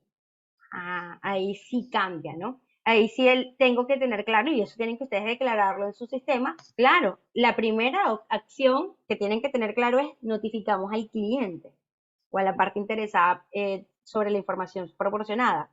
Ahí notifican, ustedes no le van a pedir permiso. Ustedes le llegó, mira que le hicieron ensayo, es como estaban hablando mucho de alimentos. Hicimos un ensayo microbiológico a los granos de la empresa tal. Mira, yo no sé en qué rollo se metió esa empresa, pero justamente parte de esa producción está allí con toda una polémica y tienen un tema legal. Bueno, seguramente a lo mejor del organismo que está investigando les va a llegar a ustedes en una notificación donde les va a pedir los resultados, en qué condiciones llegó el ítem, no sé qué y tal, y ustedes van a tener que responderle, que pasarle la información y al cliente solo notificar que tal, tal y tal información fue proporcionada al organismo tal bajo la solicitud X, Y, Z. Y le están solo notificando, no le estamos pidiendo permiso, porque es un tema legal, salvo que esté prohibido por ley. El salvo que esté prohibido por ley es que si no está, si por lo que nos llegó nos indica claramente que no está, que está prohibido notificarle al cliente, pues no le vamos a notificar. Eso lo tienen que declarar. Sí, aquí se hacemos simples declaraciones en el sistema. Ya simples declaraciones como lo hacemos. Si se le notifica al cliente por vía correo electrónico, vía tal, no sé qué, bla, bla, salvo que esté prohibido por ley. Aquí ustedes solo lo declaran a términos de intención. Y en la práctica, recordarse que lo ejecuten tal como lo dijeron, ¿no? Como les comenté, ya les coloqué un ejemplo de posible situación que les pueda suceder en este caso. Luego nos dice, la información acerca del cliente, obtenida de fuentes diferentes del cliente, por ejemplo, una persona que coloca una queja, o por ejemplo, los organismos reglamentarios deben ser confidencial entre cliente y laboratorio. El proveedor, o sea, quien suministra la fuente de la información, debe mantenerse como confidencial por parte del laboratorio, no debe compartirse con el cliente a menos que se haya acordado con la fuente. ¿Sí? Ahí nosotros no somos quien. Este es el tema que es no es tan común de acuerdo al tipo de actividad que realicemos, ¿no? Pero en el de que llegue de alguna parte interesada es esta información, cómo actúo, eso tiene que tenerlo claro en su sistema de gestión. Y pasa mucho cuando nosotros, sobre todo, cuando nosotros como laboratorio realizamos actividades a organismos que participan en licitaciones, que participan en actividades con el Estado o que participan en evaluaciones para los trámites de exportación y de todo eso. Entonces, a veces viene directamente desde esas otras partes interesadas a pedirle a ustedes cierta información, ya cómo actúan. ¿Se la facilitamos? Tienen que, recuerden que esta información es confidencial entre ustedes y clientes. Tienen que notificarle primero al cliente y poder tener el aval de que pueden suministrar cierta información porque no les pertenece a ustedes. Y el 424 nos dice, esto es para el personal externo que tiene acceso a la información. Fíjense que normalmente venimos y el personal interno también lo hacemos firmar compromisos de confidencialidad, etcétera. Pero el 424 nos hizo recordar que también hay cierto personal externo que tiene acceso a información en el laboratorio y nos dice, el personal, incluido cualquier miembro del comité, contratistas, personal de organismos externos o individuos que actúen en nombre del laboratorio, deben mantenerse como confidencial de toda información obtenida o creada durante la realización de las actividades del laboratorio, excepto los requeridos por ley. Tienen que ustedes identificar quién es personal que no forma parte, o sea, no es el analista, no es el técnico, no es el jefe de laboratorio, ¿no? Pero tiene acceso al laboratorio, a cierta información del laboratorio. ¿Sí? Yo les coloco un ejemplo común, los auditores. Los auditores externos tenemos acceso a la información del laboratorio. Hay que ponerlos a firmar su compromiso de confidencialidad. No, porque que ellos tienen que actuar con los principios. Sí, pero tú que respondes a la 17025, tienes que ponerlos a firmar su compromiso de confidencialidad de toda la información que es recabada allí. Tengo unos, el proveedor de la gestión de datos, de la gestión de la información. Es que mi proveedor es un sistema, nosotros toda la información la tenemos en el no sé qué, el DocuWare, digamos. Bueno, ¿quién es tu proveedor del DocuWare? ¿Tienes convenios dentro del contrato existe alguna cláusula de confidencialidad? Él tiene acceso a esa información. ¿Sí? Entonces, tienen que poder analizar quiénes tienen acceso a la información, además del personal de laboratorio, para que también te asegures que hayan acuerdo de confidencialidad. Y bueno, miren, aquí hay algunos tipos de ejemplos, ¿no? En general, recordar que toda la información que no se conoce públicamente es confidencial. Que nosotros normalmente, como de acuerdo al tipo de laboratorio que sea, tienen resultados a tolerancia, fórmulas, patentes no publicadas, el tipo de producto que mandan a ensayar a calibrar, sus resultados, eso tienen que mantenerlo como confidencial. Parecen a veces cosas que son simples, pero eso no nos conviene a nosotros, no nos compete a nosotros, eso es del cliente.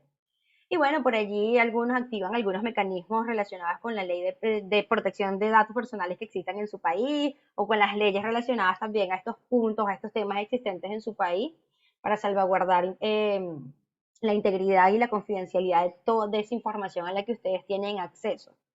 ¿Qué más tenemos? Algunas otras medidas. Bueno, algunos contemplan políticas. Recuerden, después que yo salgo de los requisitos donde vemos, por eso es que se los coloqué con cláusula, ya todos los demás son ejemplos de aterrizaje a la práctica. Pueden que algunas cosas sí, otras cosas no. Son solo ejemplos. ¿Sí? Entonces, la declaración de confidencialidad, cláusula, mucho para de una vez donde se coloca con el personal interno de la organización, en lugar de hacerlo firmar algún otro documento, colocan dentro de su mismo contrato cláusulas de confidencialidad. ¿Qué pasa? Que a veces tenemos organizaciones donde no todo el personal es interno. Mira, tenemos un personal que simplemente realiza actividades acá, esporádicamente y tal, está autorizado y todo. Ah, bueno, pues emite recibos por honorarios profesionales. Seguro lo colocas a firmar su compromiso de confidencialidad.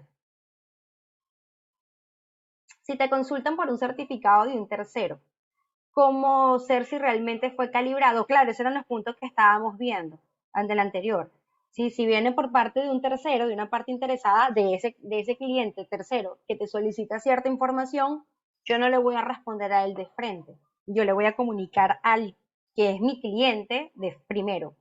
Si el cliente me dijo, oye, sí, Mauro, es que nosotros estamos participando en una licitación con ellos y tal, estás facultado para contestarle, entonces le contestamos. Sí, hasta si nos había facilitado el certificado y todo, se lo vamos a facilitar. Pero ahí, en este caso, primero activamos comunicarle al cliente y tener su autorización. ¿Sí? Cuando no estamos obligados a comunicarle al cliente, solo si es algo que viene de algún punto legal y está prohibido por ley. Es la única fuente y forma en la que no estamos obligados a comunicarle al cliente. ¿Sí? Y bueno, aquí hay algunos otros ejemplos de temas para asegurarnos de que la información se mantiene como confidencial. Inclusive, aquí en este punto, los accesos, ¿sí? En las computadoras.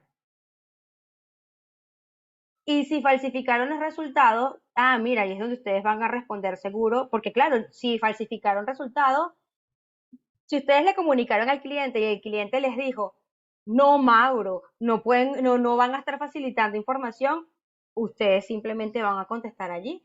Oye, mira, nosotros no estamos facultados por parte del cliente para remitirles los resultados. ¿Y saben qué? Ahí seguro ellos les van a responder.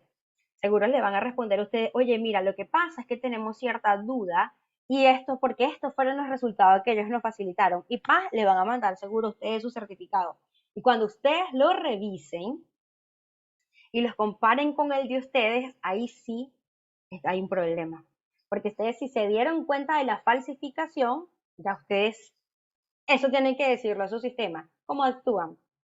Ustedes pueden ya dirigirse directamente al cliente, inclusive pues ejecutar temas legales, porque claro, ahí viene la reputación, se va a poner por el piso también la reputación del laboratorio. Ustedes pueden en este caso iniciar temas legales con su cliente. ¿Sí? Ok. Pero bueno, si ya tienen la certeza de que eso se falsificó. Bueno, ¿qué más? Aquí era lo que les estaba comentando, el tema de los accesos en las computadoras. Eso es bien importante. Sí, yo también lo he visto, el tema de las adulteraciones de los certificados. Ya, los accesos en las computadoras, sí, tema de las restricciones, las claves de acceso, así, de a quienes están asignados, esos son temas también o mecanismos para salvaguardar la confidencialidad. Ya, porque qué tal y los pongo a firmar un montón de contratos, pero mire que está la computadora del pueblo. Tiene toda la data, tiene toda la información de los clientes, pero cualquiera que pase por aquí, pasa, se siente y se manda los correos, sale a su propio correo, se manda al personal y de ahí sale información como quiera. Listo. Los compromisos fueron en vano. Y todo lo demás fueron letras muertas, lo que le llamo yo. Eso es el 4. Capítulo 4.1 y el capítulo 4 donde veamos 4.1 y 4.2. Preguntas hasta acá. El 4 es corto. Y por fin me trajeron mi cafecito hoy. A ver, para aquí me dicen todo bien. Ok, los demás todo bien. Para que podamos iniciar el capítulo 5. A ver, por acá. Ok, perfecto. El capítulo 5 nos habla de requisitos relativos a la estructura. Este capítulo relativamente también es corto. Yo les dije 6 y 7 son los más largos. ¿Qué nos aborda? Él no se subdivide como el otro que nos dice 4.1 y 4.2, es de corrido. Vamos a ir viendo cada uno. Fíjense que lo primero en el 5.1 nos dice el laboratorio debe ser una entidad legalmente constituida. No porque yo puedo formar mi laboratorio y que acreditarme con la 17025. Bueno, una de las primeras cosas que tienes que saber es que tu laboratorio tiene que estar legalmente constituido. ¿Y eso se come como? Bueno, revisa cuáles son las bases legales de tu país para constituir una empresa, una organización. Ah, ok. Entonces, independientemente los tipos de estatutos empresariales que puedan existir, ¿sí? Que si es una sociedad anónima, que si es una sociedad, aquí, por ejemplo, hay varios estatutos como sociedad anónima abierta, sociedad anónima cerrada, EIRL, empresa de responsabilidad limitada, que si es una empresa de tal cosa, ok, pero que cumplan con ser una organización legalmente constituida de acuerdo a lo que constituye requisito en tu país para que ésta pueda justamente tener esa constitución legal. Además de ello, van a haber otras cositas que les va a sustentar esa parte legal, ¿no? Para que pueda funcionar. Por ejemplo, la norma nos dice así, tal cual, una entidad legalmente constituida, y con qué se come este otro punto que nos dice, o parte de una entidad legalmente constituida responsable de sus actividades de laboratorio. Bueno, que nosotros nos vamos a encontrar, por ejemplo, como es el típico caso de los laboratorios de tercera parte, qué es lo que hacen. Y que si nosotros podemos ver cada uno escríbame en el chat cómo le llaman en su país al registro legal, ¿sí? Acta constitutiva, partida registral, ¿cómo le llaman? Ya, escríbame por aquí. Supongamos, normalmente este suele ser el común, yo siempre trato de colocarle los comunes denominadores de cómo se manejan en los diferentes países. Suele llamarse acta constitutiva o partida registral. Imagínense que podamos agarrar la partida registral cuando vemos el objeto de constitución de la empresa, pues su principal objeto es realizar actividades de ensayo de tal cosa o realizar actividades de calibración de tal y tal cosa. Eso es una entidad donde su principal objeto es ese. Pero nos vamos a encontrar organizaciones, pasa con el laboratorio de primera y segunda parte, que difícilmente nosotros agarramos su parte constitutiva, su acta constitutiva y sea eso lo que haga de primera parte. No, mira que su objeto es fabricar, comercializar tal cosa de alimentos de no sé qué. Ese es su objeto, pero por allí en algún sitio tenemos que poder ver inmersos que realiza sus propios ensayos, ¿sí? O que realiza en el objeto que además indica que esta organización realiza actividades de sus actividades de evaluación, de análisis, de no sé qué, bla, bla. Pero lo vemos como parte de, porque si no vimos en su objeto principal es producir alimentos de tal cosa. O su objeto principal es producir piezas metálicas y no sé qué. Pero por allá dijo que también hace sus análisis, ¿sí? Eso es lo que dice, o parte de una entidad legalmente constituida. Y que si sabemos ese no es su objeto principal, pero es parte de. Y también normalmente aquí tenemos que poderle ir dando respuesta con todo lo que en nuestro país, en el país donde está funcionando el laboratorio, dice que te necesita para que pueda ser una entidad legalmente constituida. ¿Sí? Ejemplo de algunas cositas. El acta o partida registral, sin duda alguna, ya vemos qué es clave para nosotros allí. De hecho, se están implementando con miras de acreditación. Miren bien ese objeto. El objeto suele ser no conformidad clave en los procesos iniciales de acreditación, porque si el organismo acreditador no puede ver que hace actividades de análisis o actividades de calibración dentro de su objeto, así no sea la actividad principal, se los va a rebotar. Les va a decir, oye, vas a tener que hacer una modificación a tu objeto. ¿Sí? Ténganlo presente por allí. La licencia de funcionamiento, en algunos países le llaman licencia de funcionamiento, en otros le llaman permiso de operaciones. Revisen también el permiso de operaciones, que está vigente. El registro de información fiscal o contribuyente, fíjense que aquí es donde importante, va muy relacionado con si es parte de una entidad legal o parte de una entidad legal. Si es una entidad que ese es su objeto principal, en el registro de información fiscal, que en algunos países le llaman RUC, en otros le llaman RIC, ya, en ese registro su actividad principal va a concordar con el objeto, ¿sí? Y para lo demás, si las hace, por ejemplo, para los laboratorios de segunda parte, si ellos facturan a sus proveedores, a quienes le hacen esta actividad, seguro dentro de una de las actividades está contemplada allí, no de la principal, pero sí una de las, secundarias o terciarias, ¿ya? Pero si es primera parte, nosotros no debemos esperar ver en su RIC que hace actividades de ensayos o calibración, porque no factura. Solamente vamos a poder chequear que sí corresponde con el objeto, que sí está facultado, porque normalmente suelen ser parte de los requisitos legales, ¿verdad? Que pueda tributar legalmente en el país. Se lo van a revisar los organismos de acreditación de todas maneras. Y tenemos que ver de acuerdo justamente a donde esté ubicado el laboratorio si aplican otros requisitos legales para que pueda funcionar. Por ejemplo, en algunos países, inclusive dentro del mismo país, a veces no aplican los mismos requisitos, sino puntual en una zona, y ahí está el laboratorio, tiene que contar con registro de inspección técnica, o tiene que contar con registro de tal cosa, y aquí justamente porque hacemos análisis de tal cosa, tenemos que tener registro sanitario. Bien, entonces tenemos que nosotros sí tener claro qué constituye requisito de acuerdo al tipo de actividad que hacemos en el laboratorio para que podamos cumplir con todos estos requisitos que son legales. El 5.1 es requisito legal.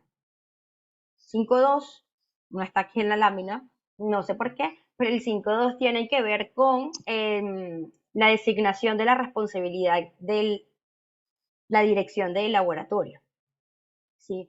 Es que pasa, la norma nos dice que alguien de la dirección debe tener la responsabilidad general del laboratorio. Y esto va muy de la mano con que se designe a alguien. ¿Por qué? Porque a veces tenemos personal, organizaciones, por ejemplo, las que son con sociedades, que tienen muchos accionistas, digamos así, o muchos dueños, y entonces hay que pasar por muchos canales para poder tener, por ejemplo, una aprobación. Pues si necesitamos ese equipamiento, si necesitamos que esté el día el programa de calibración, no, porque es que primero tiene que pasar por el gerente, es que no hemos podido hablar por el otro gerente que está en Estados Unidos, o no hemos podido hablar, no. Alguien de la dirección tiene que tener la responsabilidad general del laboratorio, ¿ya? Como quien dice que tiene el voto suficiente. Eso tiene que estar claro y tiene que estar documentado. Tiene que estar descrito quién. Sí, tenemos un montón, pero al subgerente general se le ha designado la responsabilidad del laboratorio. A lo mejor todo en un acta de reunión, quedó declarado en el manual, etcétera. Pero eso tiene que estar declarado. Eso es lo que nos dice 5.2. Y 5.3, aquí viene donde vamos a durar un ratito hablando. El 5.3 es el alcance. Yo le llamo el corazón del sistema de gestión. Fíjense que nos dice, aquí tenemos dos cosas bien importantes. Nos dijo, el laboratorio debe definir y documentar el alcance. Esto es fácil. Este es donde tenemos bastante tela que cortar, ¿sí? Y fíjense que justo aquí le he colocado algunas cositas para ayudarlo. Nos dice, en primer lugar, se debe decidir para qué parámetros se requiere demostrar la competencia técnica del laboratorio. Eso que yo les decía ayer, es posible que el laboratorio haga muchas cosas. A mí si me llega esa cosa, ese también lo hacemos. Y si me llega tal cosa, bueno, si tengo el reactivo por ahí también lo hacemos. Ajá. Ya, pero ¿para qué o en qué es que nosotros tenemos la necesidad de demostrar la competencia técnica? Esto normalmente va a ir de la mano con el análisis de mercado, va a ir de la mano con lo que más recurrencia tengan ustedes allí es porque lo que le llegue para realizar, ¿no? O inclusive porque sea una exigencia de sus clientes potenciales, de sus principales clientes. Y ustedes dijeron, bueno, pero si estos 5 son los que me están pidiendo, que yo implemente la 17025 y además me acredite, y a ellos yo, si de bien hago como 120 ensayos o tengo como 10 procedimientos de calibración que aplico, pero realmente en estos 5 es lo que es latente, entonces yo me voy a concentrar en esos 5. Porque no me puedo acreditar en los 130, claro que sí, pero recuerda que por cada procedimiento o método que ustedes describan en el alcance del sistema de gestión y pues vaya a ser objeto de acreditación, tienen que ustedes poder demostrar que cumplen con todos los requisitos de esta norma. Significa, tengo que tener el personal entrenado y autorizado. Mira, que tuve que entrenarlo en el método, que tuve que eso me llevó a tal cosa, que tuve que hacer pruebas, que tuve que hacerlos pasar intralaboratorio, que tuve que pasar ensayos de actitud, ya, por cada método que tienes descrito en el alcance. Algunas veces se nos permite por disciplina, ¿no? Si muchos de estos responden a una sola disciplina, genial. De todas maneras, tienes que darte la tarea de asegurarte que ellos están entrenados y autorizados para cada cosa de esto. Si tenemos 130, imagínense. O si tenemos 10, por ejemplo, es un laboratorio de calibración, que es un poquito más reducido a veces. Ah, y después no tuvimos que dar la tarea y cuentan con el equipamiento requerido para cada uno de ellos, incluyendo cumplimiento de sus características metrológicas, la trazabilidad, que no esté vencida, ¿sí? E incluyendo si tuvieran que hacer comprobaciones intermedias que tengan los patrones de referencia. Ah, ya por ahí es donde se nos empieza a poner un poquito más difícil la cosa, ¿no? Después decimos, recuérdate que para cada uno de esos métodos tienes que tener tu hoja de registro y tu hoja de procesamiento, que si no utilizan algún software, normalmente son las famosas hojas de cálculo.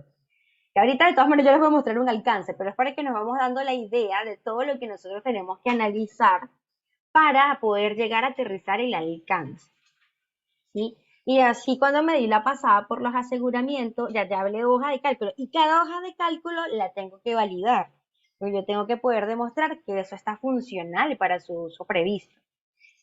Y después dije, ajá, ¿y qué más? Y es que tengo que darme una pasada por los aseguramientos, y para cada uno de estos que yo tengo acá, tengo que ir pensando, ¿y cómo lo hago? ¿Y cómo me aseguro que esto sigue dando resultados técnicamente válidos? Ay, señor, que son un montón, ese plan se me volvió horrible. Ajá. Y así sucesivamente, ¿no?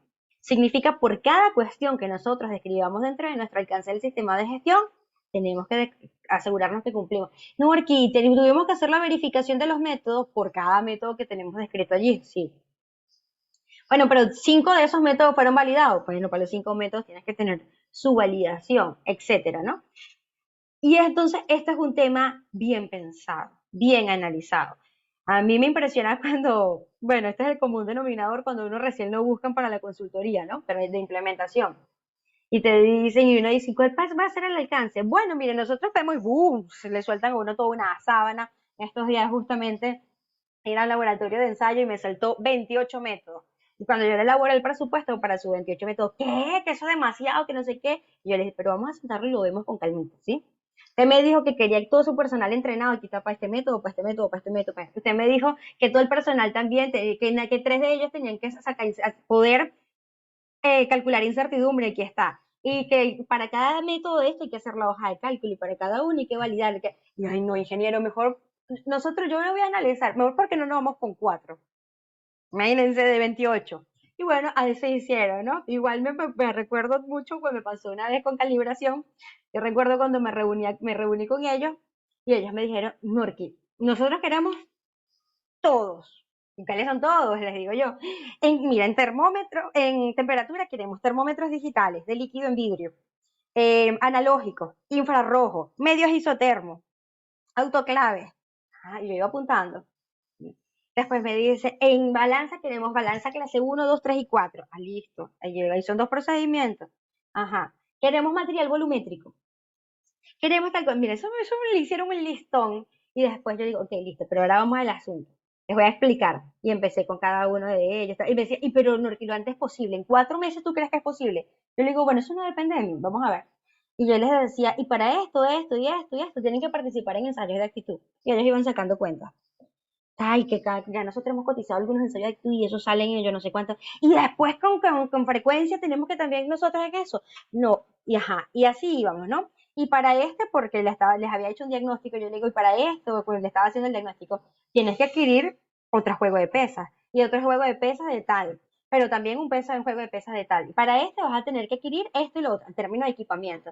Y de paso tener que calibrarlo. Después él dice, ya nosotros lo vamos a analizar bien. Después sí vinieron, mira, nosotros hemos pensado lo siguiente. A la cuenta daba, si mal no recuerdan, 33 métodos que me habían dicho.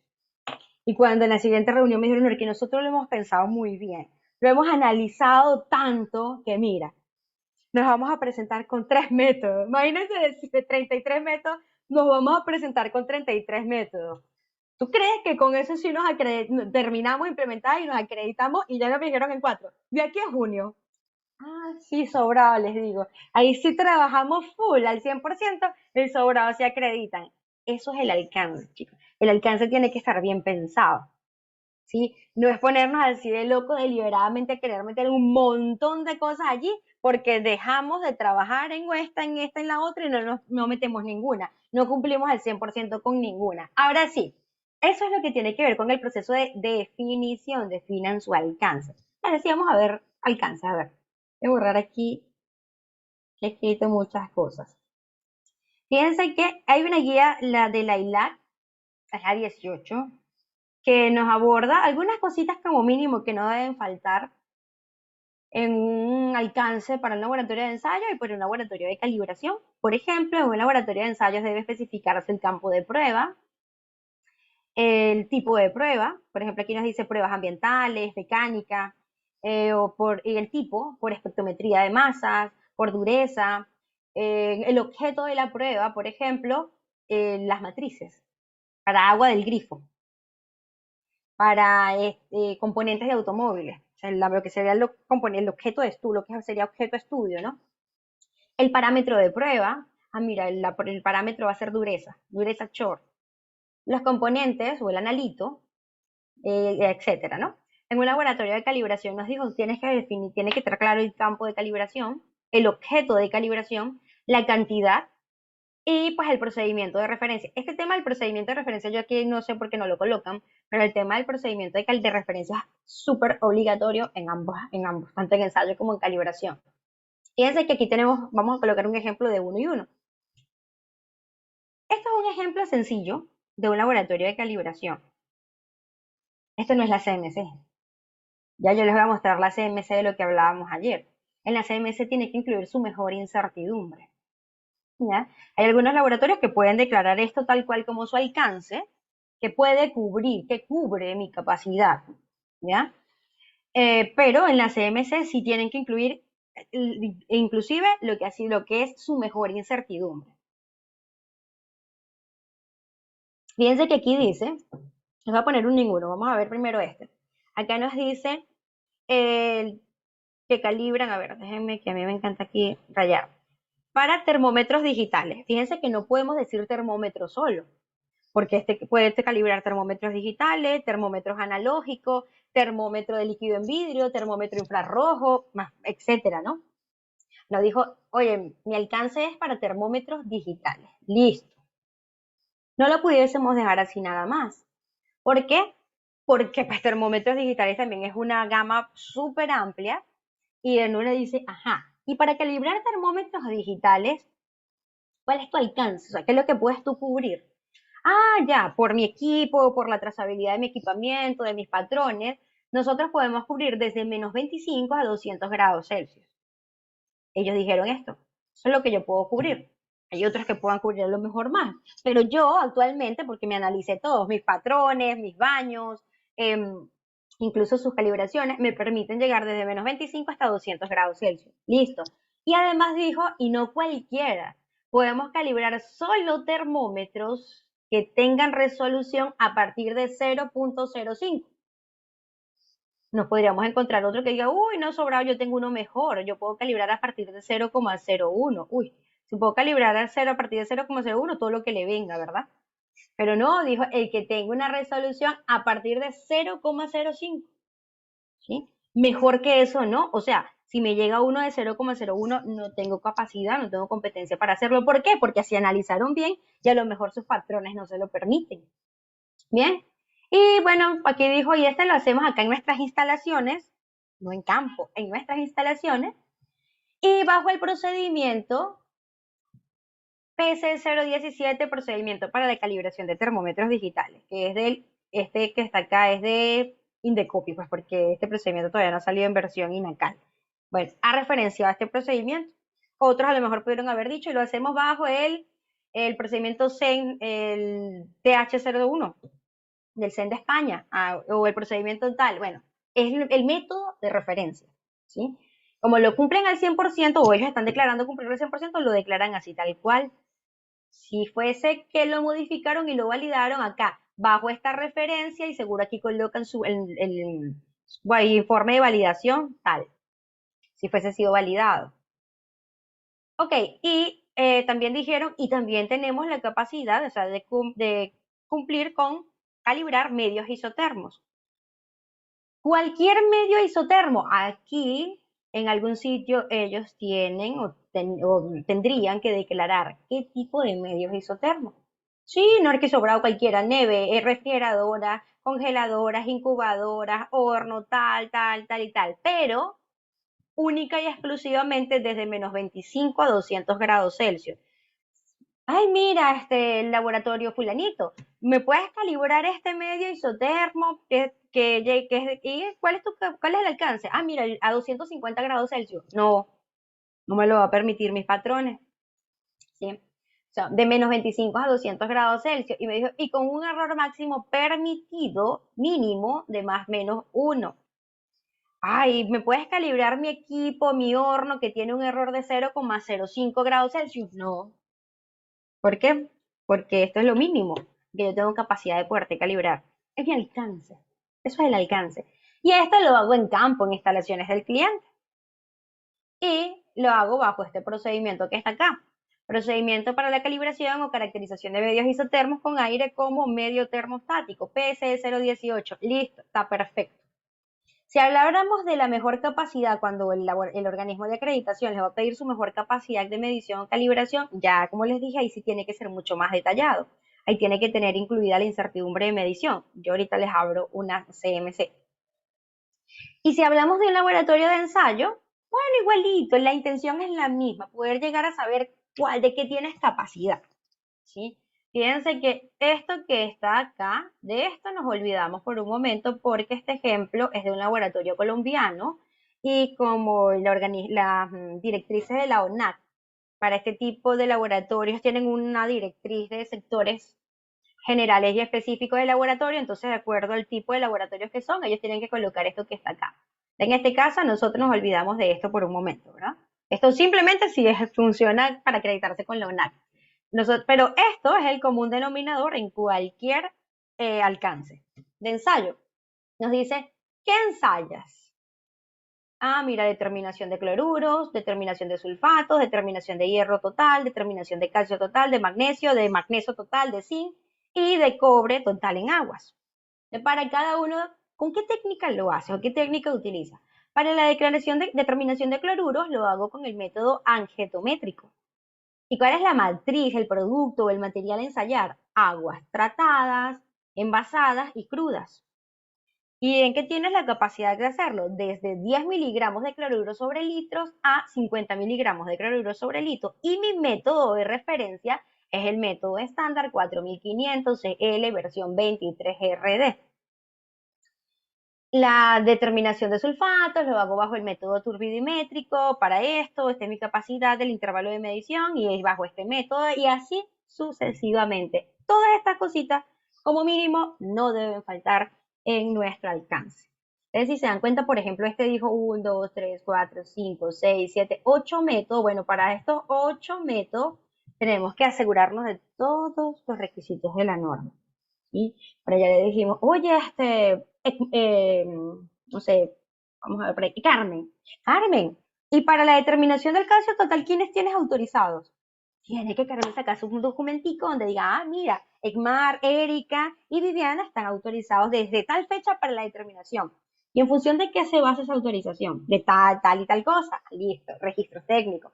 ¿Y qué aseguramientos hace? Tal, tal y tal. Y para esa determinación de calcio total, ¿has participado en ensayos de actitud? ¿Tienes resultados satisfactorios? Sí, claro, mira, aquí está. Y el equipamiento, y así sucesivamente, tu hoja de cálculo y tal, todo tenemos que asegurarlo para cada uno de estos señores que declaremos acá. Por eso es que lo primero es determinarlo. Y la determinación va de la mano con la capacidad instalada versus la capacidad requerida. La capacidad instalada es, me miro hacia atrás, ¿con qué cuento actualmente? Miro hacia adelante y qué necesito.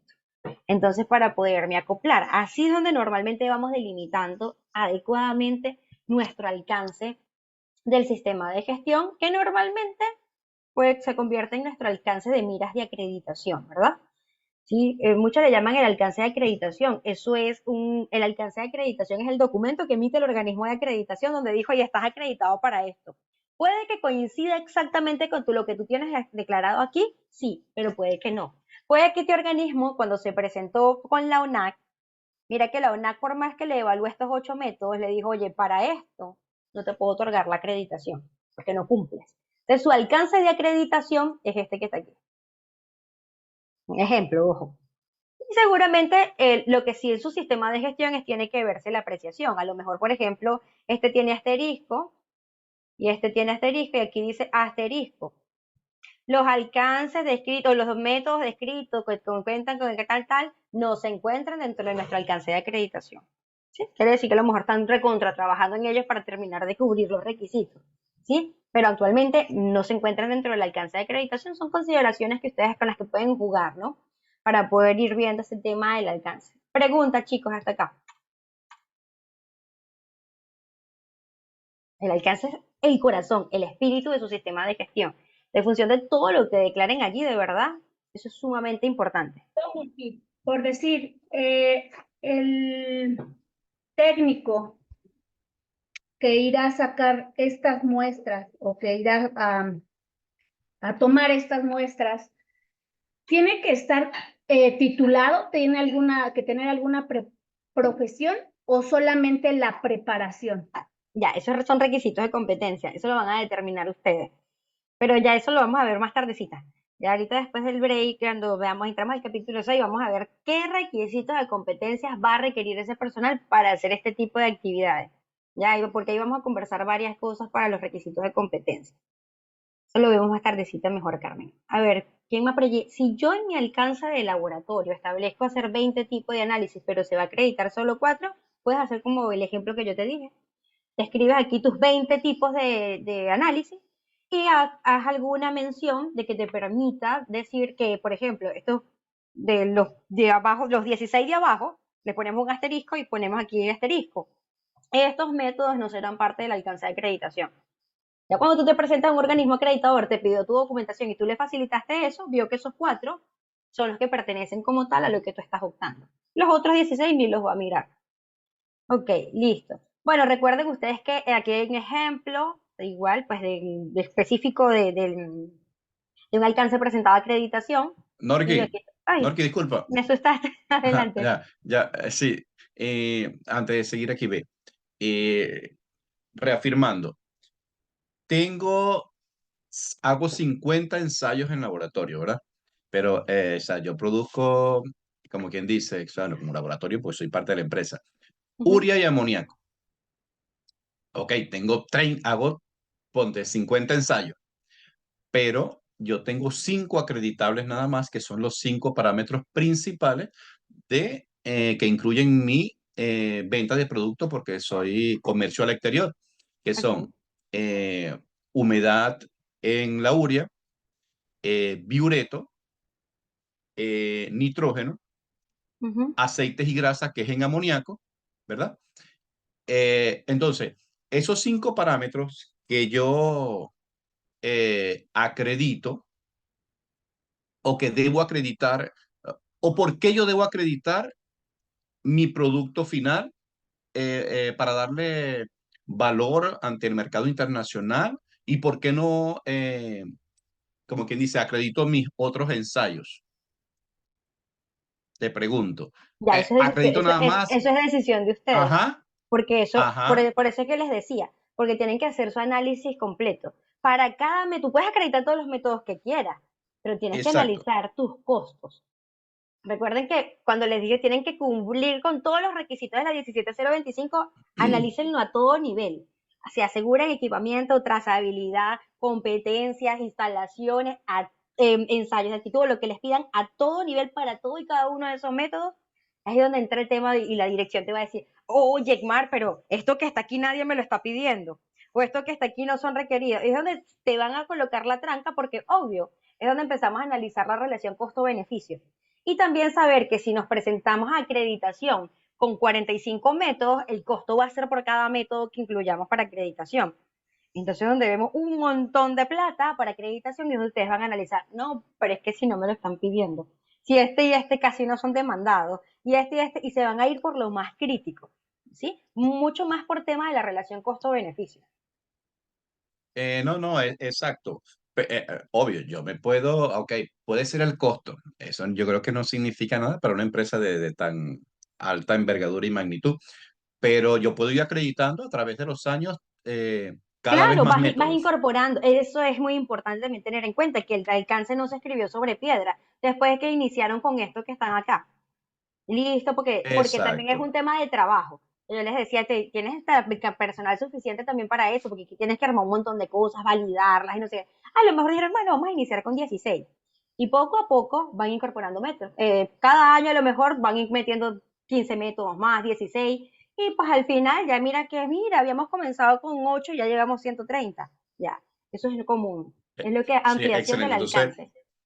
yo lo que llevo es, repito, pues, como yo produzco urea y amoníaco, ¿verdad? Y es de comercialización tanto interno como exportación, necesito realzar que el valor de la calidad vaya con una acreditación de mis métodos, pues eso es lo que Ujú, entiendo. Ok, claro. chévere, chévere, Y bueno, excelente. por eso les decía, el alcance no se hizo sobre piedra, ese mismo alcance ya ustedes pueden ampliarlo, van adicionando métodos o incluso van mejorando. La ampliación va desde muchos aspectos. Por ejemplo, ustedes pueden ir ampliando esto. Ah, mira, aquí es el mismo método, pero yo voy a hacer una ampliación porque mi intervalo de medición ahora va a llegar hasta 100 miligramos de cloruro sobre litro. Es una ampliación del alcance. O pueden ir incorporando más métodos.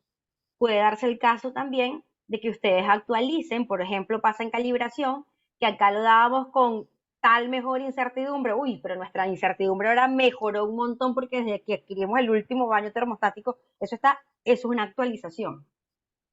Y Exacto. también podría darse el caso de una reducción del método. Ay, mira que este método que está aquí, tenemos 2 años que no nos llega nada, que no lo hacemos, ¿para qué mantenerlo acá? A lo mejor deciden retirarlo del alcance, ¿sí? Entonces, les dejan sus evidencias, tal y tal, que como están retirando del alcance de acreditación a partir de tal fecha, del sistema de gestión, a partir de tal fecha, el alcance tal.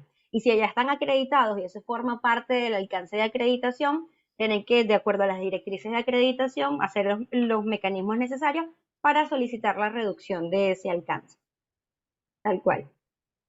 Bueno, ese es el 5.3.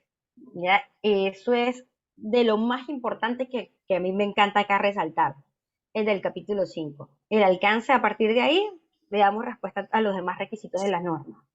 Vamos a hacer un break, ¿sí? 15 minutos, tenemos 11 en punto. Y volvemos entonces 11 y cuarto, ¿sí? Voy a parar la grabación igual que ayer.